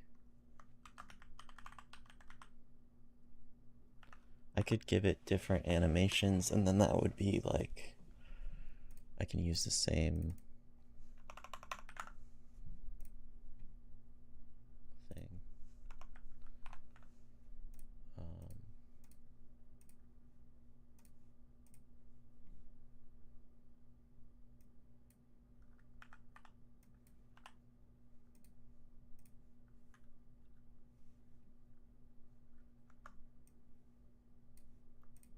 Oh, oh.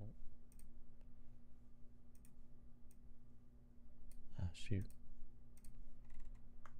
There.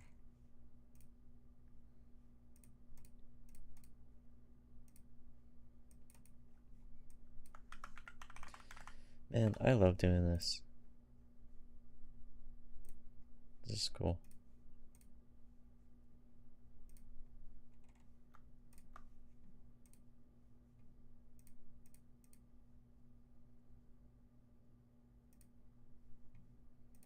And I can give each one a different animation speed to make it look like they're rotating at different speeds. Or I can make a variable that gets randomized for each one. That way, when you see one asteroid, it doesn't always have the same speed. Like, oops. Wait, what did I do wrong? Oh. Wait. I think I just changed that.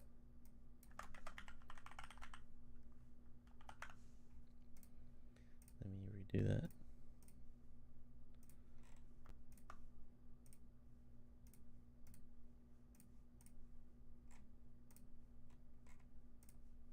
Oh. What?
Where's the net play?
Hmm?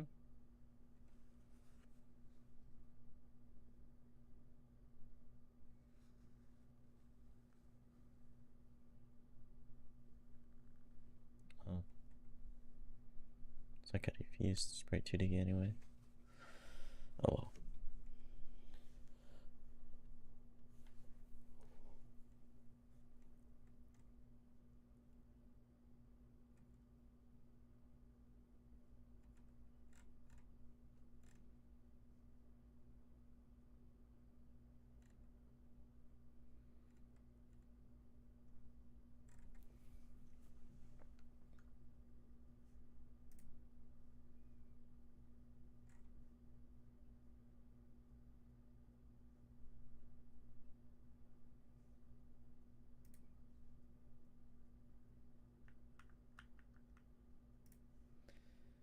Okay,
kind of want to finish this first. Okay, I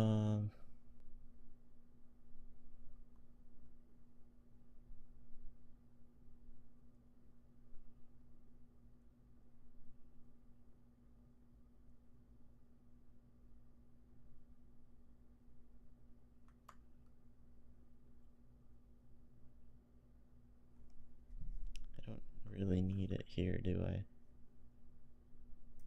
Basically just need to be like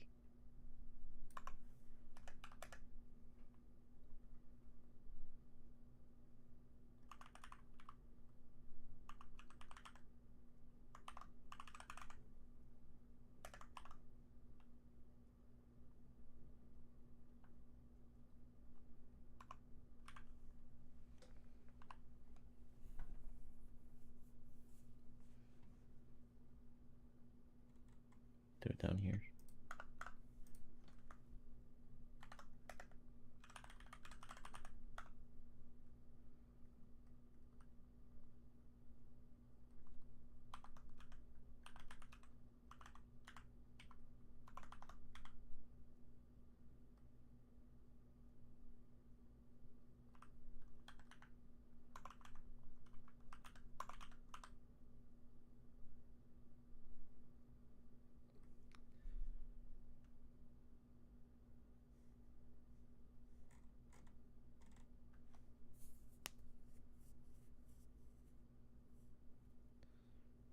Oh yeah, this is the, okay.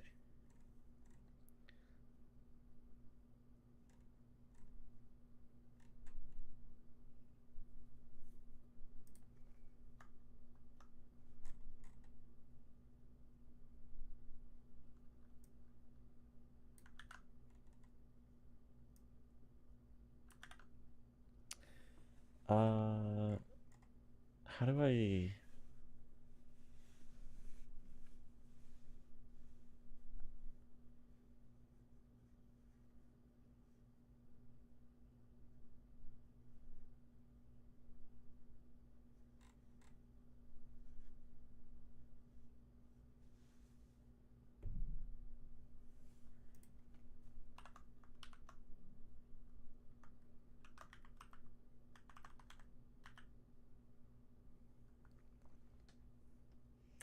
How do I make? Shoot.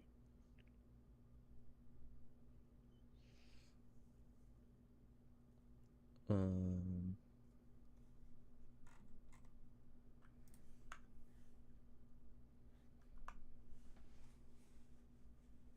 I need another variable.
Uh, gosh.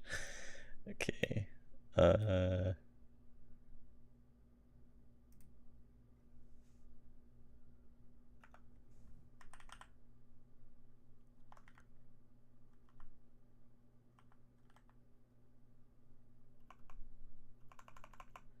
I feel like this was covered in the GD scripts course that I did.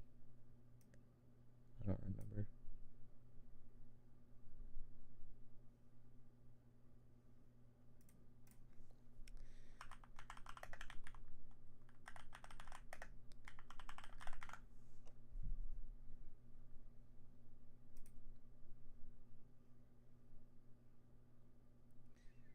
Okay, so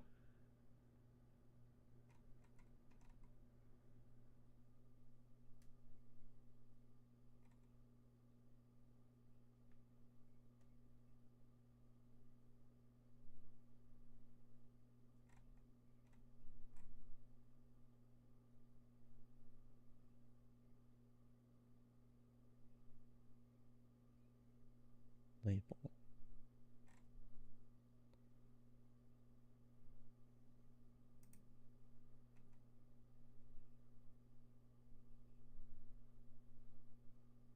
Converts any variable into a string. Also, a string is a variadic function, so you can use as many arguments as you like.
Um,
something like that.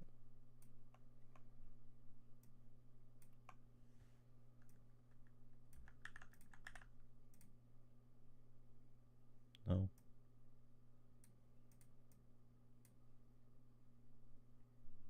Oh, right.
Oh, wait.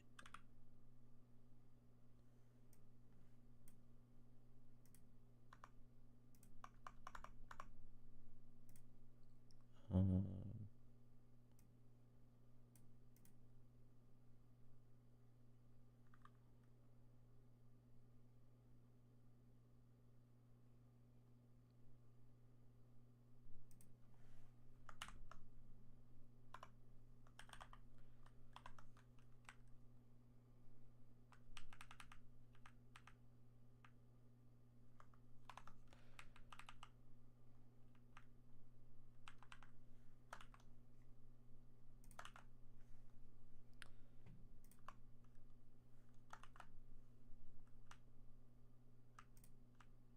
I don't know.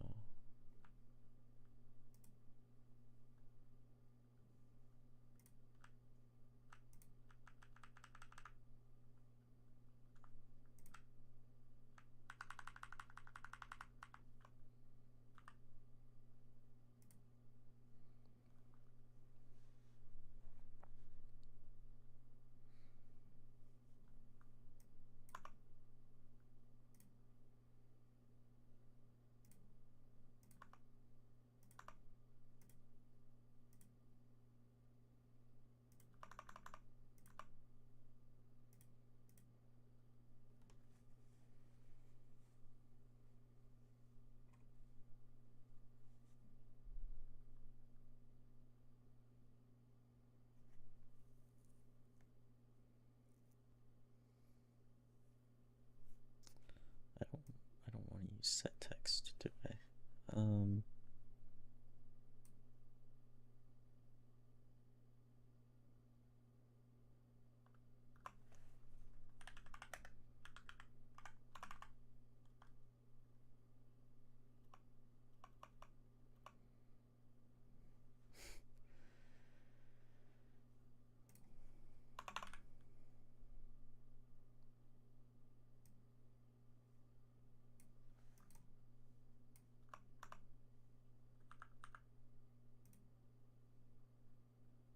Asteroid spray animation equals string asteroid spray animation number.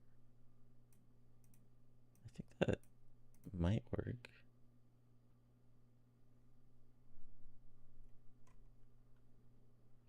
Let me try printing that.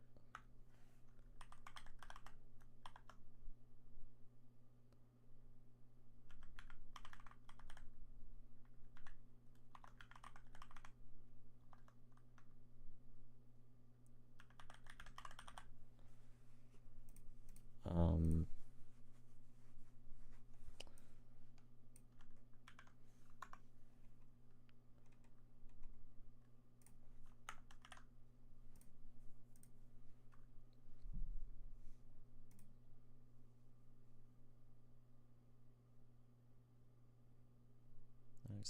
oh yeah. Oops. Gotta add that.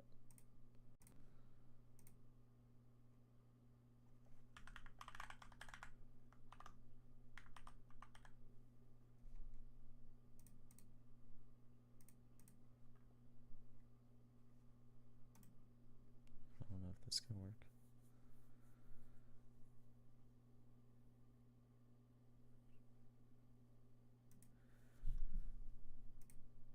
Um,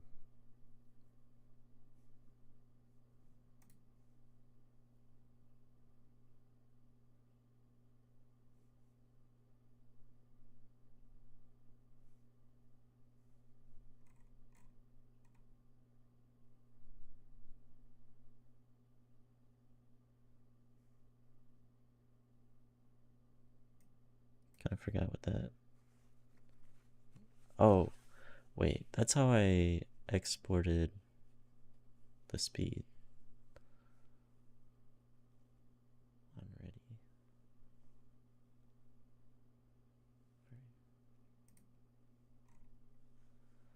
Oh my gosh.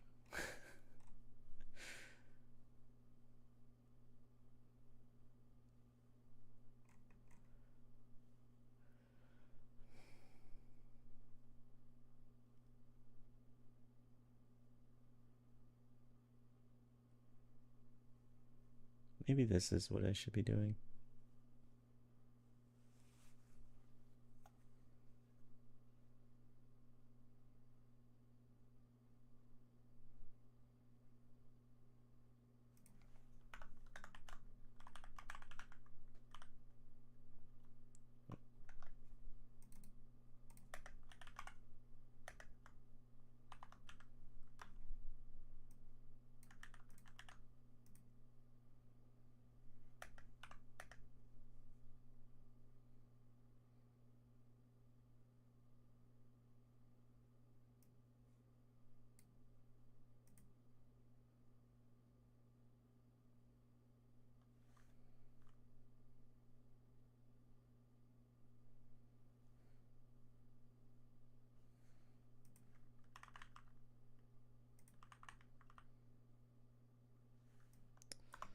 Just gonna cut the errors for myself. Let me get rid of this.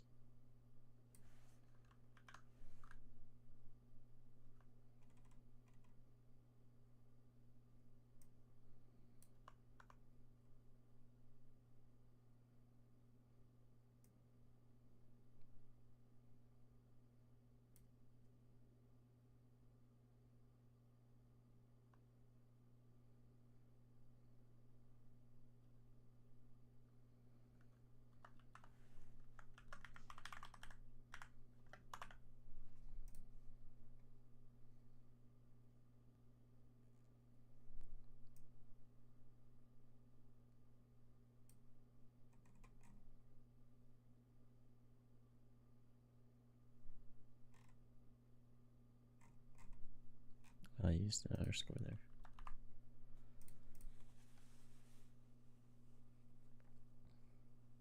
Okay, now working from this, maybe then I can figure out a way to do it.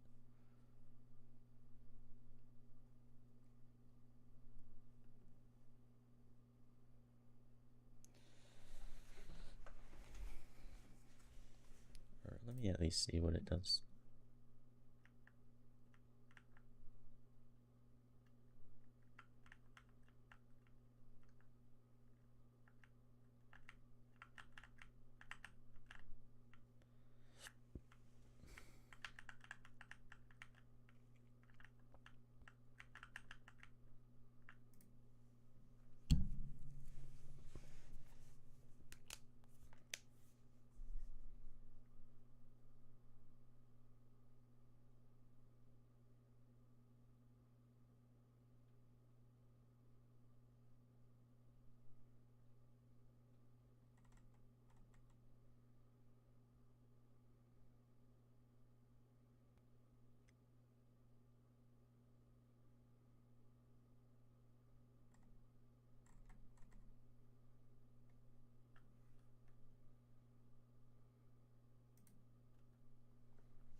Oops.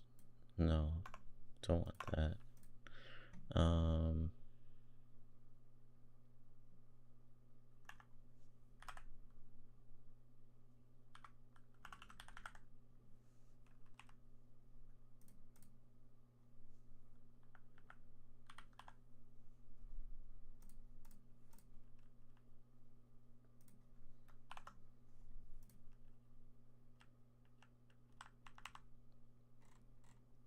see if that works. Nope. Non-existent function, play in base string. Okay, so my bad, I didn't mean to do that.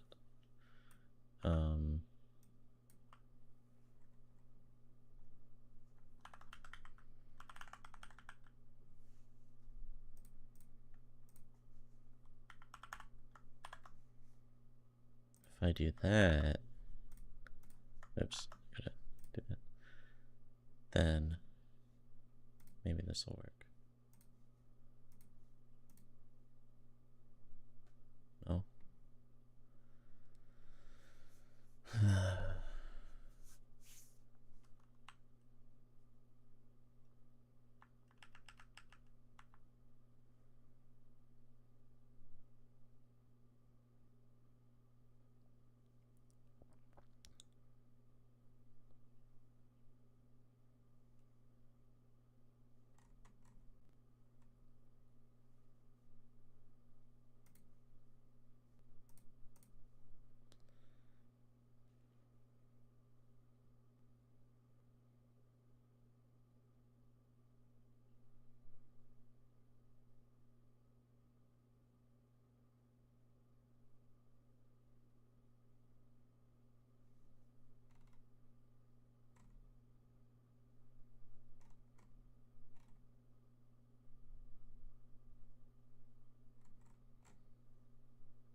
I don't really understand that.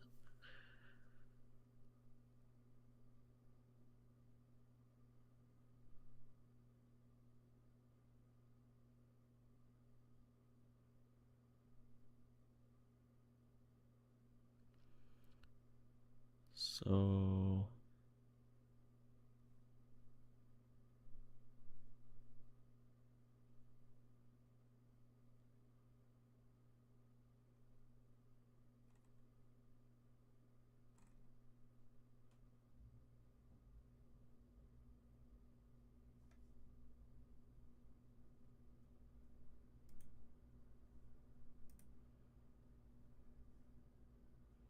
these should probably be named differently. Oh, whatever.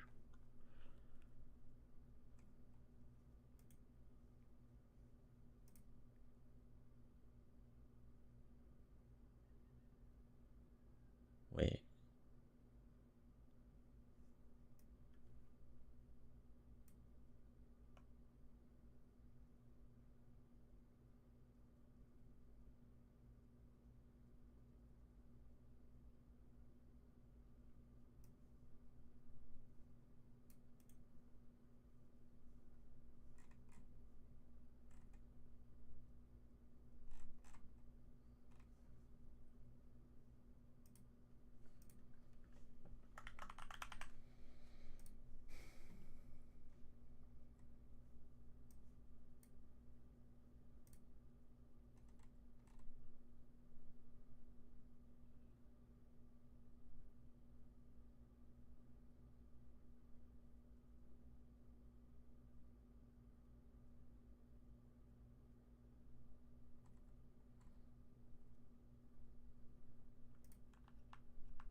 Do I need to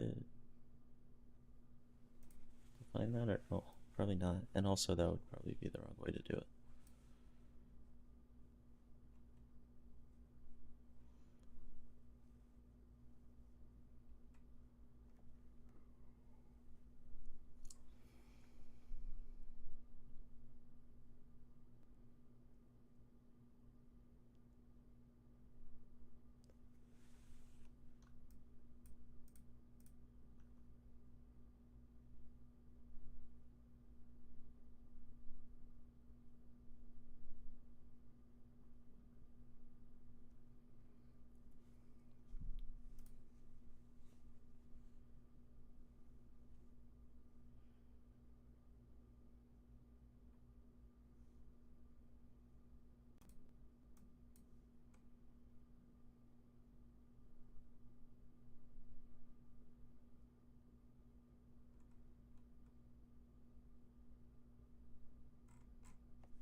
Oh, wait a minute.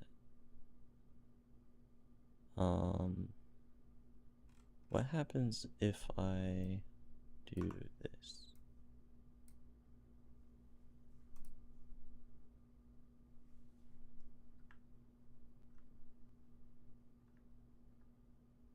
Okay, that's not working.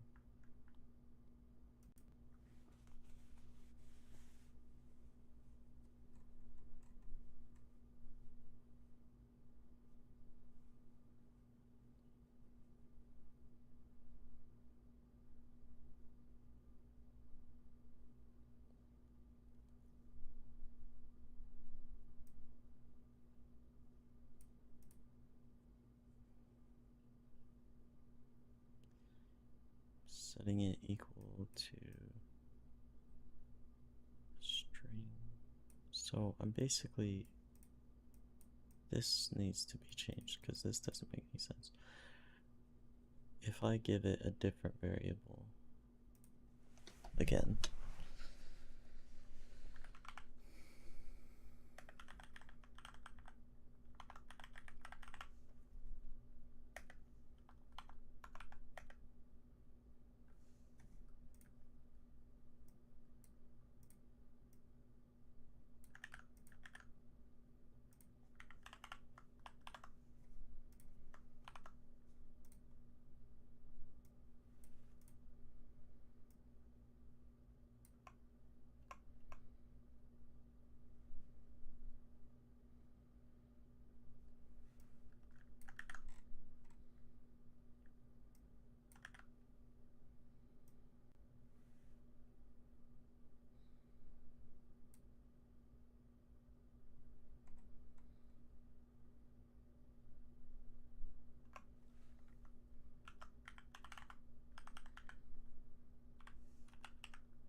oops.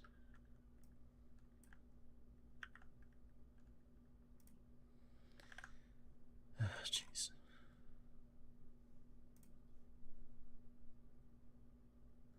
Dude, oh, it's happening before the RNG thing. Right.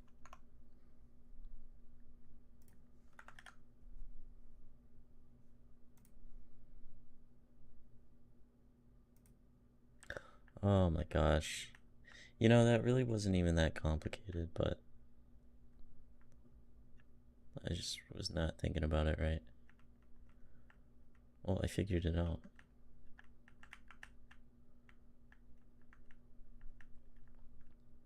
Cool.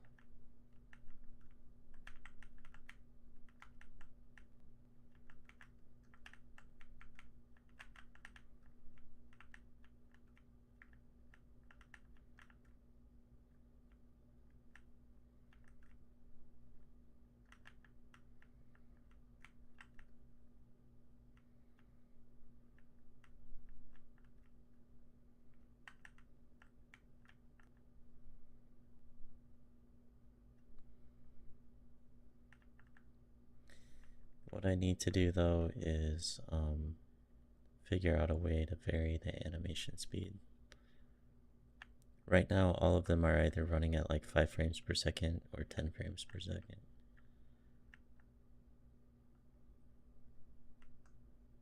I think 10 frames per second looks pretty good.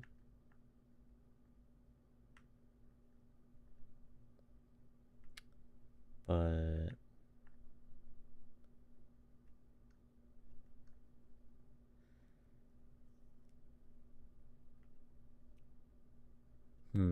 actually, you know what? Maybe I don't want them to vary. It would be completely unnoticeable. There's 9 different ones, so people aren't gonna really see the pattern. So let me go change the animation. Okay, so that one's 10, that one's 10. I'll do this one on like 9. Actually, I'm gonna make it so the smaller they are, the faster they spin. I think that'd look good. So this one I can do like 12. This one I'll do 8. This one I'll do 9.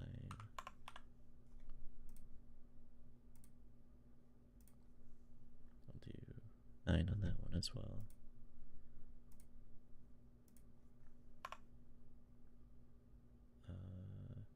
8. 8. 10. Doesn't have to be perfect. 10.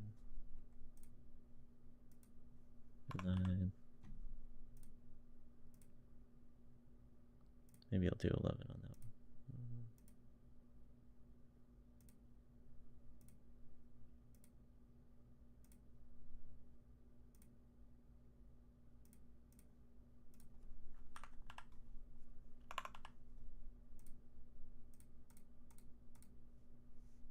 Let's see what that's like.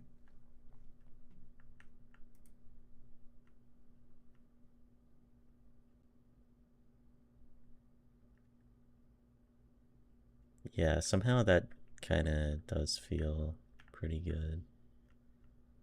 I mean, none of them are like that small. They're all pretty big, so.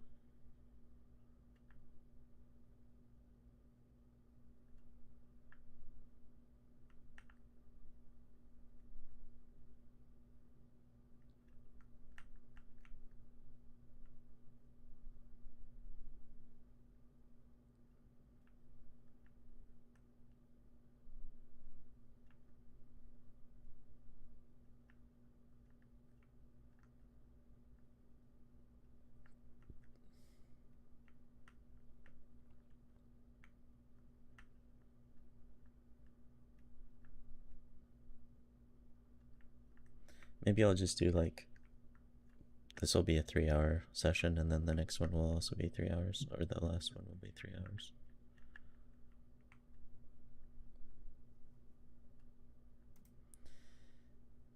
Alright, I like that.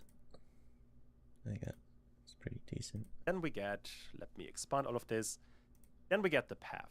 And ultimately, all I want to do is to randomize this one to be between 1 and 6, which is actually fairly easy. So first of all, I'm going to split these two strings so we can add something in between. And to combine different strings, all you have to do is to add a value in between via plus. The value that I want to add is going to be random number generator with rand I range. The value here should be between 1 and 6. Finally, Godot is a bit picky about combining different data types. Right now, we are trying to combine a string with an integer, which Godot doesn't like, but we can account for that by converting the string to an integer via the string function. And with that, we are going to get a random path. All we have to do now is to load the graphic for this particular path. For that, if I go back to the normal view, I want to, first of all, get this sprite 2D. You know what? I'm gonna rename this just because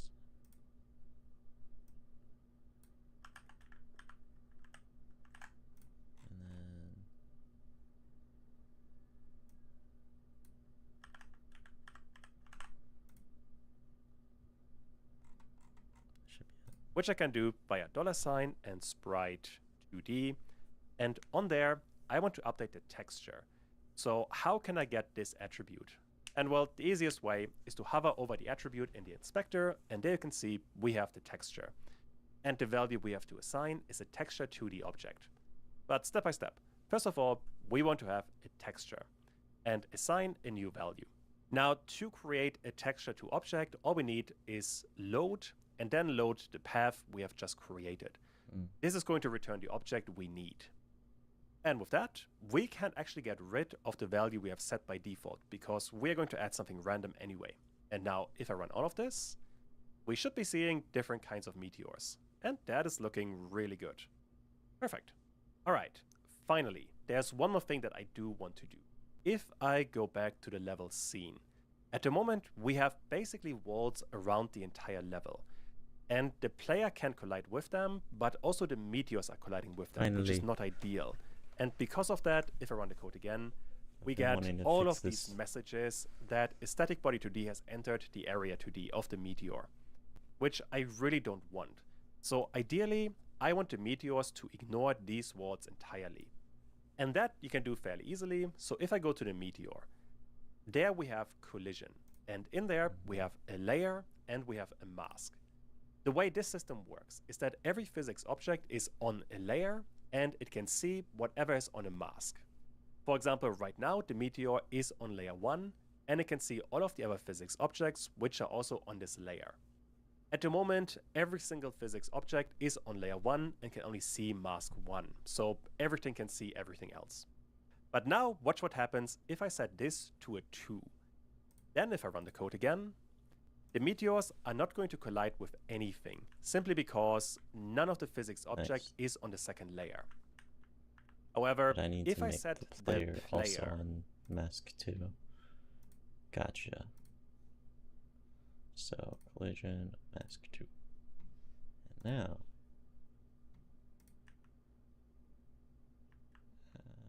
nope. That's not working. Wait.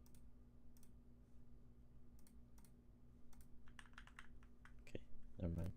On this layer, so under collision, I want the player to be on layer 2. If I now run this again, the meteors can see the player again, so we get the function. Oh, okay. My bad.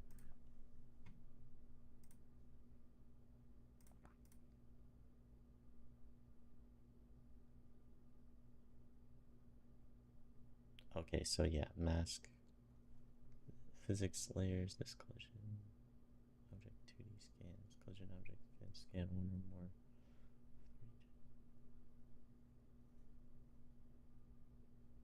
Okay. Function back, and this is much better. Although this system can get very complex, so simply working with numbers isn't great. Instead, what you usually do is you go to project, project settings, and in there we have under layer names, 2D physics, and there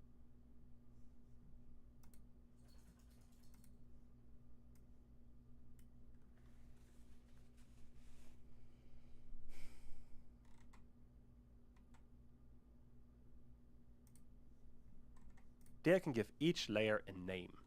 In my case, for the names, usually layer 1 is player for me, layer 2 in this case I want to be meteor, layer 3 is going to be waltz, and layer 4 is going to be laser. And with that, we have to make quite a few updates. So let's go through it step by step. First of all, we have the player itself, and the player should only be on layer 1, which is for the player. The player then should not be able to see itself. However, it should be able to see the meteors and the waltz, but it cannot see the lasers. Those we haven't worked on yet, but that's going to come later. Okay. Next up, the meteors. The meteors should not be on the player layer. Instead, they should be on layer number 2. And they can only see the player, and they should also be able to see the lasers. After that, we have the lasers, and the lasers under collision should be on layer 3, 4 actually. And they should be able to see not the player, but they should be able to see the meteors. Finally, we have the level, because in the level we have the 4 static bodies. Those also need to be updated, because at the moment they can only see layer 1, which is the player. That's a good start, but they shouldn't be the player themselves. They should instead be on layer 3. And this, by the way, you have to do with all of them. So this is a system you want to set up early. Otherwise, it can get a bit tedious. So with that, we should have all of the collisions set up.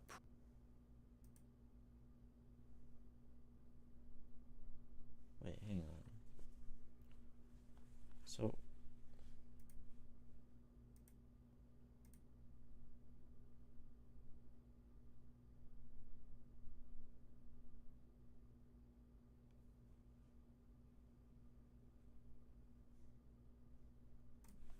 what's wrong with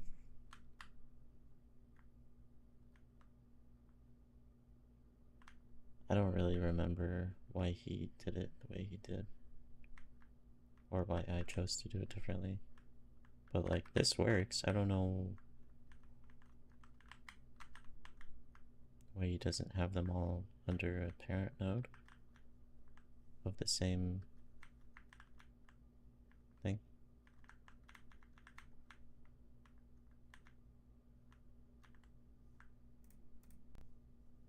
Properly. Which means now the player can still collide with the meteors. That is looking good. But the meteors cannot collide with the walls. And later on, once we get lasers, we can also make sure that the lasers collide with the meteors. For now, I'm pretty confident that this is going to work. Next up, we'll work on the lasers. Hello, and welcome back to the Godot 12 minutes. Tutorial on a space shooter. In this part, we are going to create the lasers via custom signals. And let me straight away demonstrate what the issue is we have at the moment. Here we are back in Godot.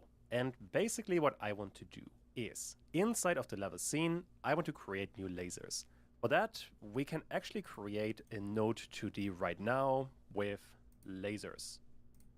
And onto this node, as a children, I want to add the lasers, like we have done for the meteors in the last part.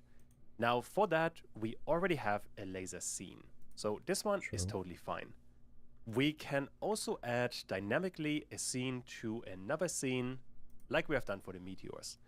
The issue we have, however, is that currently for the player, we have a separate scene, and in there, we are getting the input for the player. In there, I also want to have the shooting mechanic. Let's do it below move and slide. There I want to have shoot input. However, this is going to cause a problem, because at the moment we are working inside the player scene, but we want to trigger something inside of the level. So we have to figure out how to get it from the player to the level. And for that, we are going to create a custom signal. At the moment, we always relied on the inbuilt signals of any kind of node. For example, in the meteor, the signal we have worked on is body entered. But you can also create custom signals. And basically what we are going to do is, if the player is pressing shoot or something like that, then inside of the level, the player is going to emit a signal that we are then going to capture. And I think all of that sounds quite complicated, but ultimately it is fairly simple. Let's get started straight away. So inside of player.gd, at the moment we only have a single variable, but besides that we can also create a signal, which you do via the signal keyword. We could simply call this one the laser. Once we have that, if I now go back to the level scene and click on the player, we now have a laser signal. And this I can connect to the level scene and connect it, and then we can do... Wait, what? But besides that, we can also create a signal, which you do via the signal keyword. We could simply call this one the laser. Once we have that, if I now go back to the level scene and click on the player, we now have a laser signal. And this I can connect to the level scene and connect it, and then we can do something. For now, let's simply print shoot laser. All we now have to figure out is how to emit this laser signal.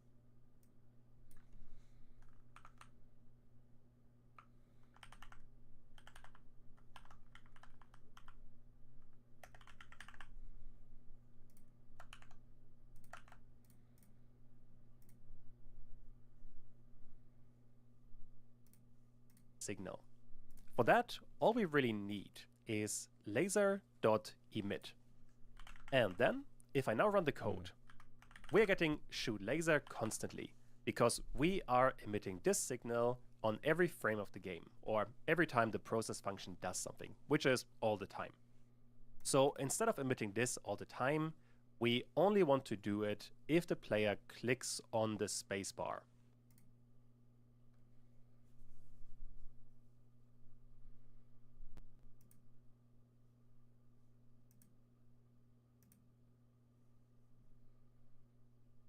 For that, inside of project, I want to go to project settings and then go to input map. In there, I have to create a new action. Let's call it shoot. And this one could be the spacebar. I suppose, just to demonstrate that you can have multiple events in here, let's also go with control. And you could add as much as you want in here. I suppose for one more example, you could also go to mouse buttons and then go to left mouse button. You would always get the same action. And now I want to check if input and is action just pressed. And the action I'm looking for is shoot. By the way, in case you're wondering, the difference between is action just pressed and is action pressed is that is action just pressed is only triggering once, even if you keep the key down. I can actually demonstrate in just a second. Right now, we are going to emit the signal if the action is just pressed. So if I run the code, we get nothing by default, but if I press space, we are shooting a laser, and this happens once, even if I hold down the space bar.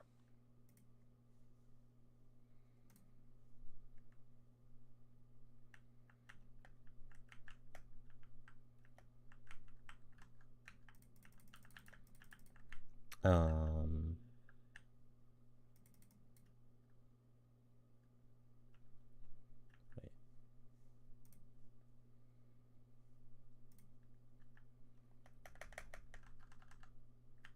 Okay. But if I change this to is action pressed, then this is going to continuously return true if we are holding down the key. So if I now press space, we get shoot laser constantly. Depending on your circumstances, one may be better than the other, and with a bit of experience, you know which one is appropriate. But anyway, with that, we can emit a custom signal. What you can also do is give this one a couple of parameters. And for that, you want to do two things. Number one, when we are creating the signal, you want to add brackets and then specify what parameters you want. In my case, for example, I want to have a position. And then if we look at the inspector on the right, there we now have laser and position with a variable. And to satisfy this parameter, when we are emitting the signal, we have to give the position. For now, I simply want to get the position of the ship itself. And with that, when we go back to the level, we now have to add one more parameter, which is going to be the position. And once we have that, I can print the position, run the game again, and now whenever I press space, we get the current position of the player. And this should go to almost 1280 and to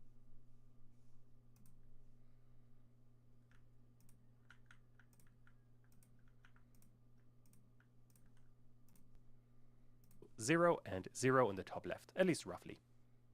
Now, this is the kind of thing that can get a little bit confusing when you're getting started with Godot, where you have more and more scenes that connect in more and more ways. So this kind of system is something you definitely want to practice, where you can create scenes from code and you can make different scenes connect via signals that you either created yourself or that come with the node. Making various scenes communicate with each other is one of the main parts of Godot. Be patient with this. With a bit of practice, it becomes very intuitive. But alright, with that, we can actually use that system to spawn a bunch of lasers. And this kind of system we have already seen with the meteors. So, number one, I want to create a laser scene, which once again is going to be a packed scene, which we are going to get via the load function, and I want to get the laser.tscn. With that, we have the laser scene. After that, and let me expand the code here a bit, I want to work inside of onPlayer laser, because in there, first of all, we have to create an instance of the laser, which I'm going to call laser. I want to get the laser scene and create an instance of it via instantiate. After that, I want to get the lasers node, the one we have just created, that is going to contain all of the lasers, this one. And on this one, we are going to add a child, which is going to be the laser we just created. After that, we will not need the print statements anymore, but instead what I do want to do is update the position of the laser. And this you can do right away. So laser.position here is totally fine. I want to set this to the position of the ship, the one we are getting via the parameters. And now, if I run all of this again, and every time I press space, we are getting a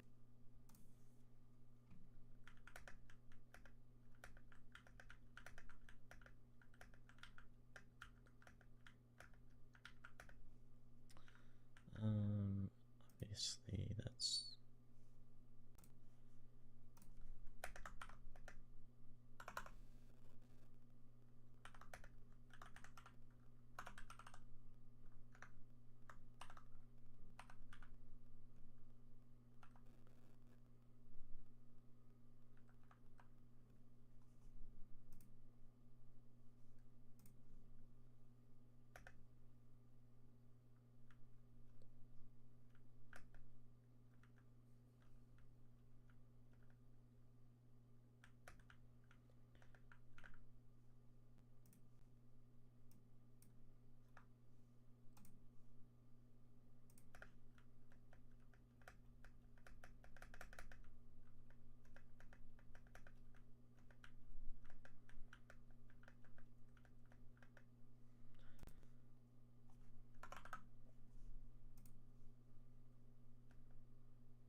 another laser.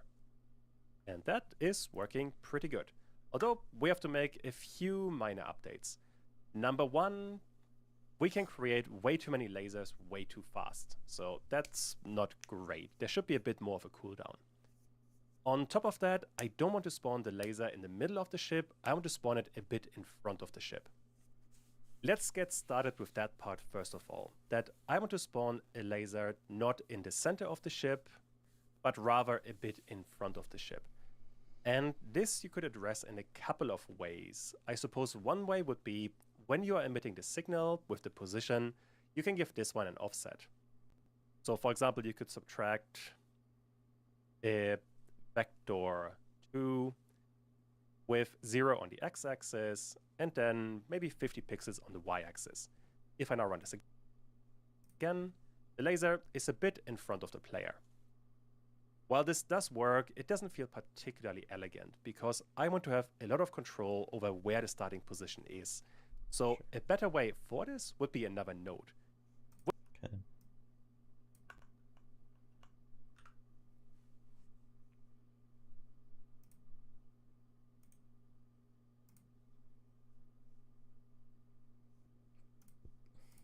Which is called a marker 2D. Marker. And this node is fairly simple. It is like a node 2D, a simple cross. So if you have an overhead, you can see what node you have, marker 2D. This marker 2D in the inspector doesn't do very much. All you can really see is that we can set the size of the cross. So we can make it easier to see, and that's about it. The way you are using this one in Godot is that it's simply a point that you can have as some kind of starting position. In my case, I want this to be the laser start position. And let me fix my typo. That looks much better. So this is just a point, and this point we can set to, well, wherever we want. I want to have it roughly in front of the ship. And now, when we are emitting the signal, I do not want to emit the position of the ship. Instead, I want to get the laser start position, and from this one, get the position itself.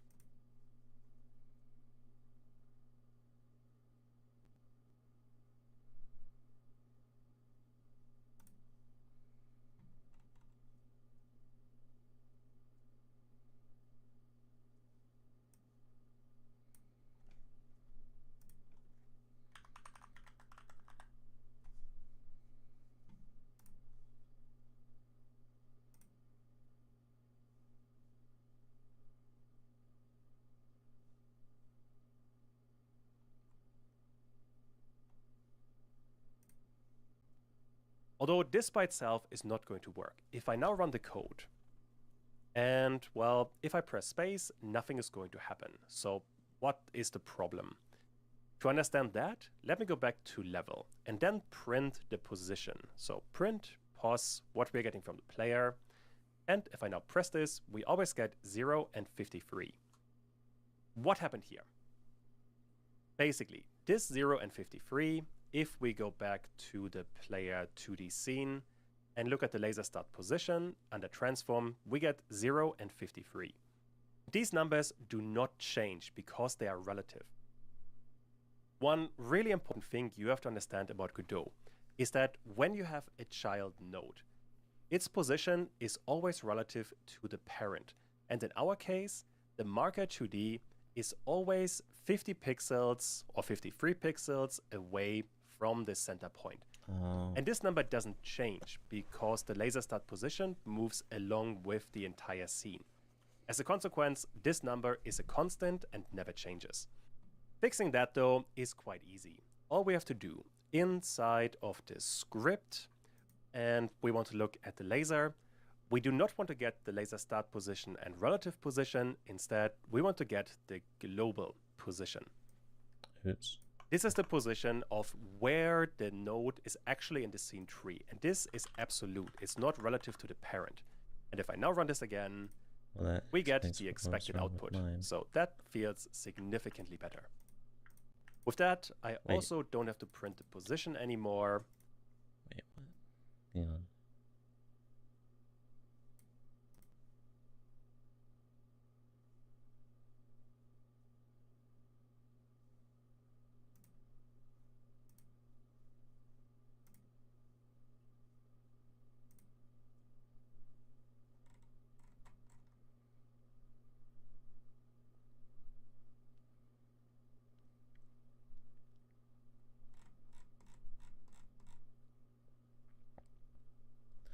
Oh, right.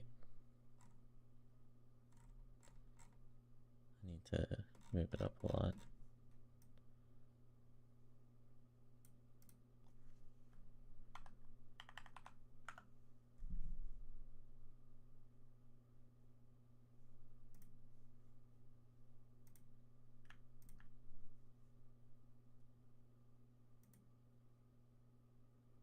Oh. I didn't realize that time had already passed so much.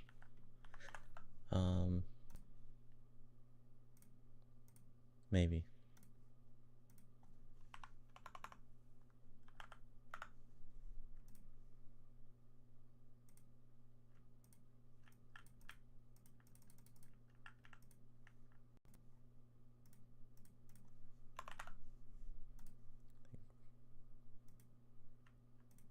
Yeah, whatever, that's fine. Yeah, I think I'll stop streaming and I'll come back later. All right.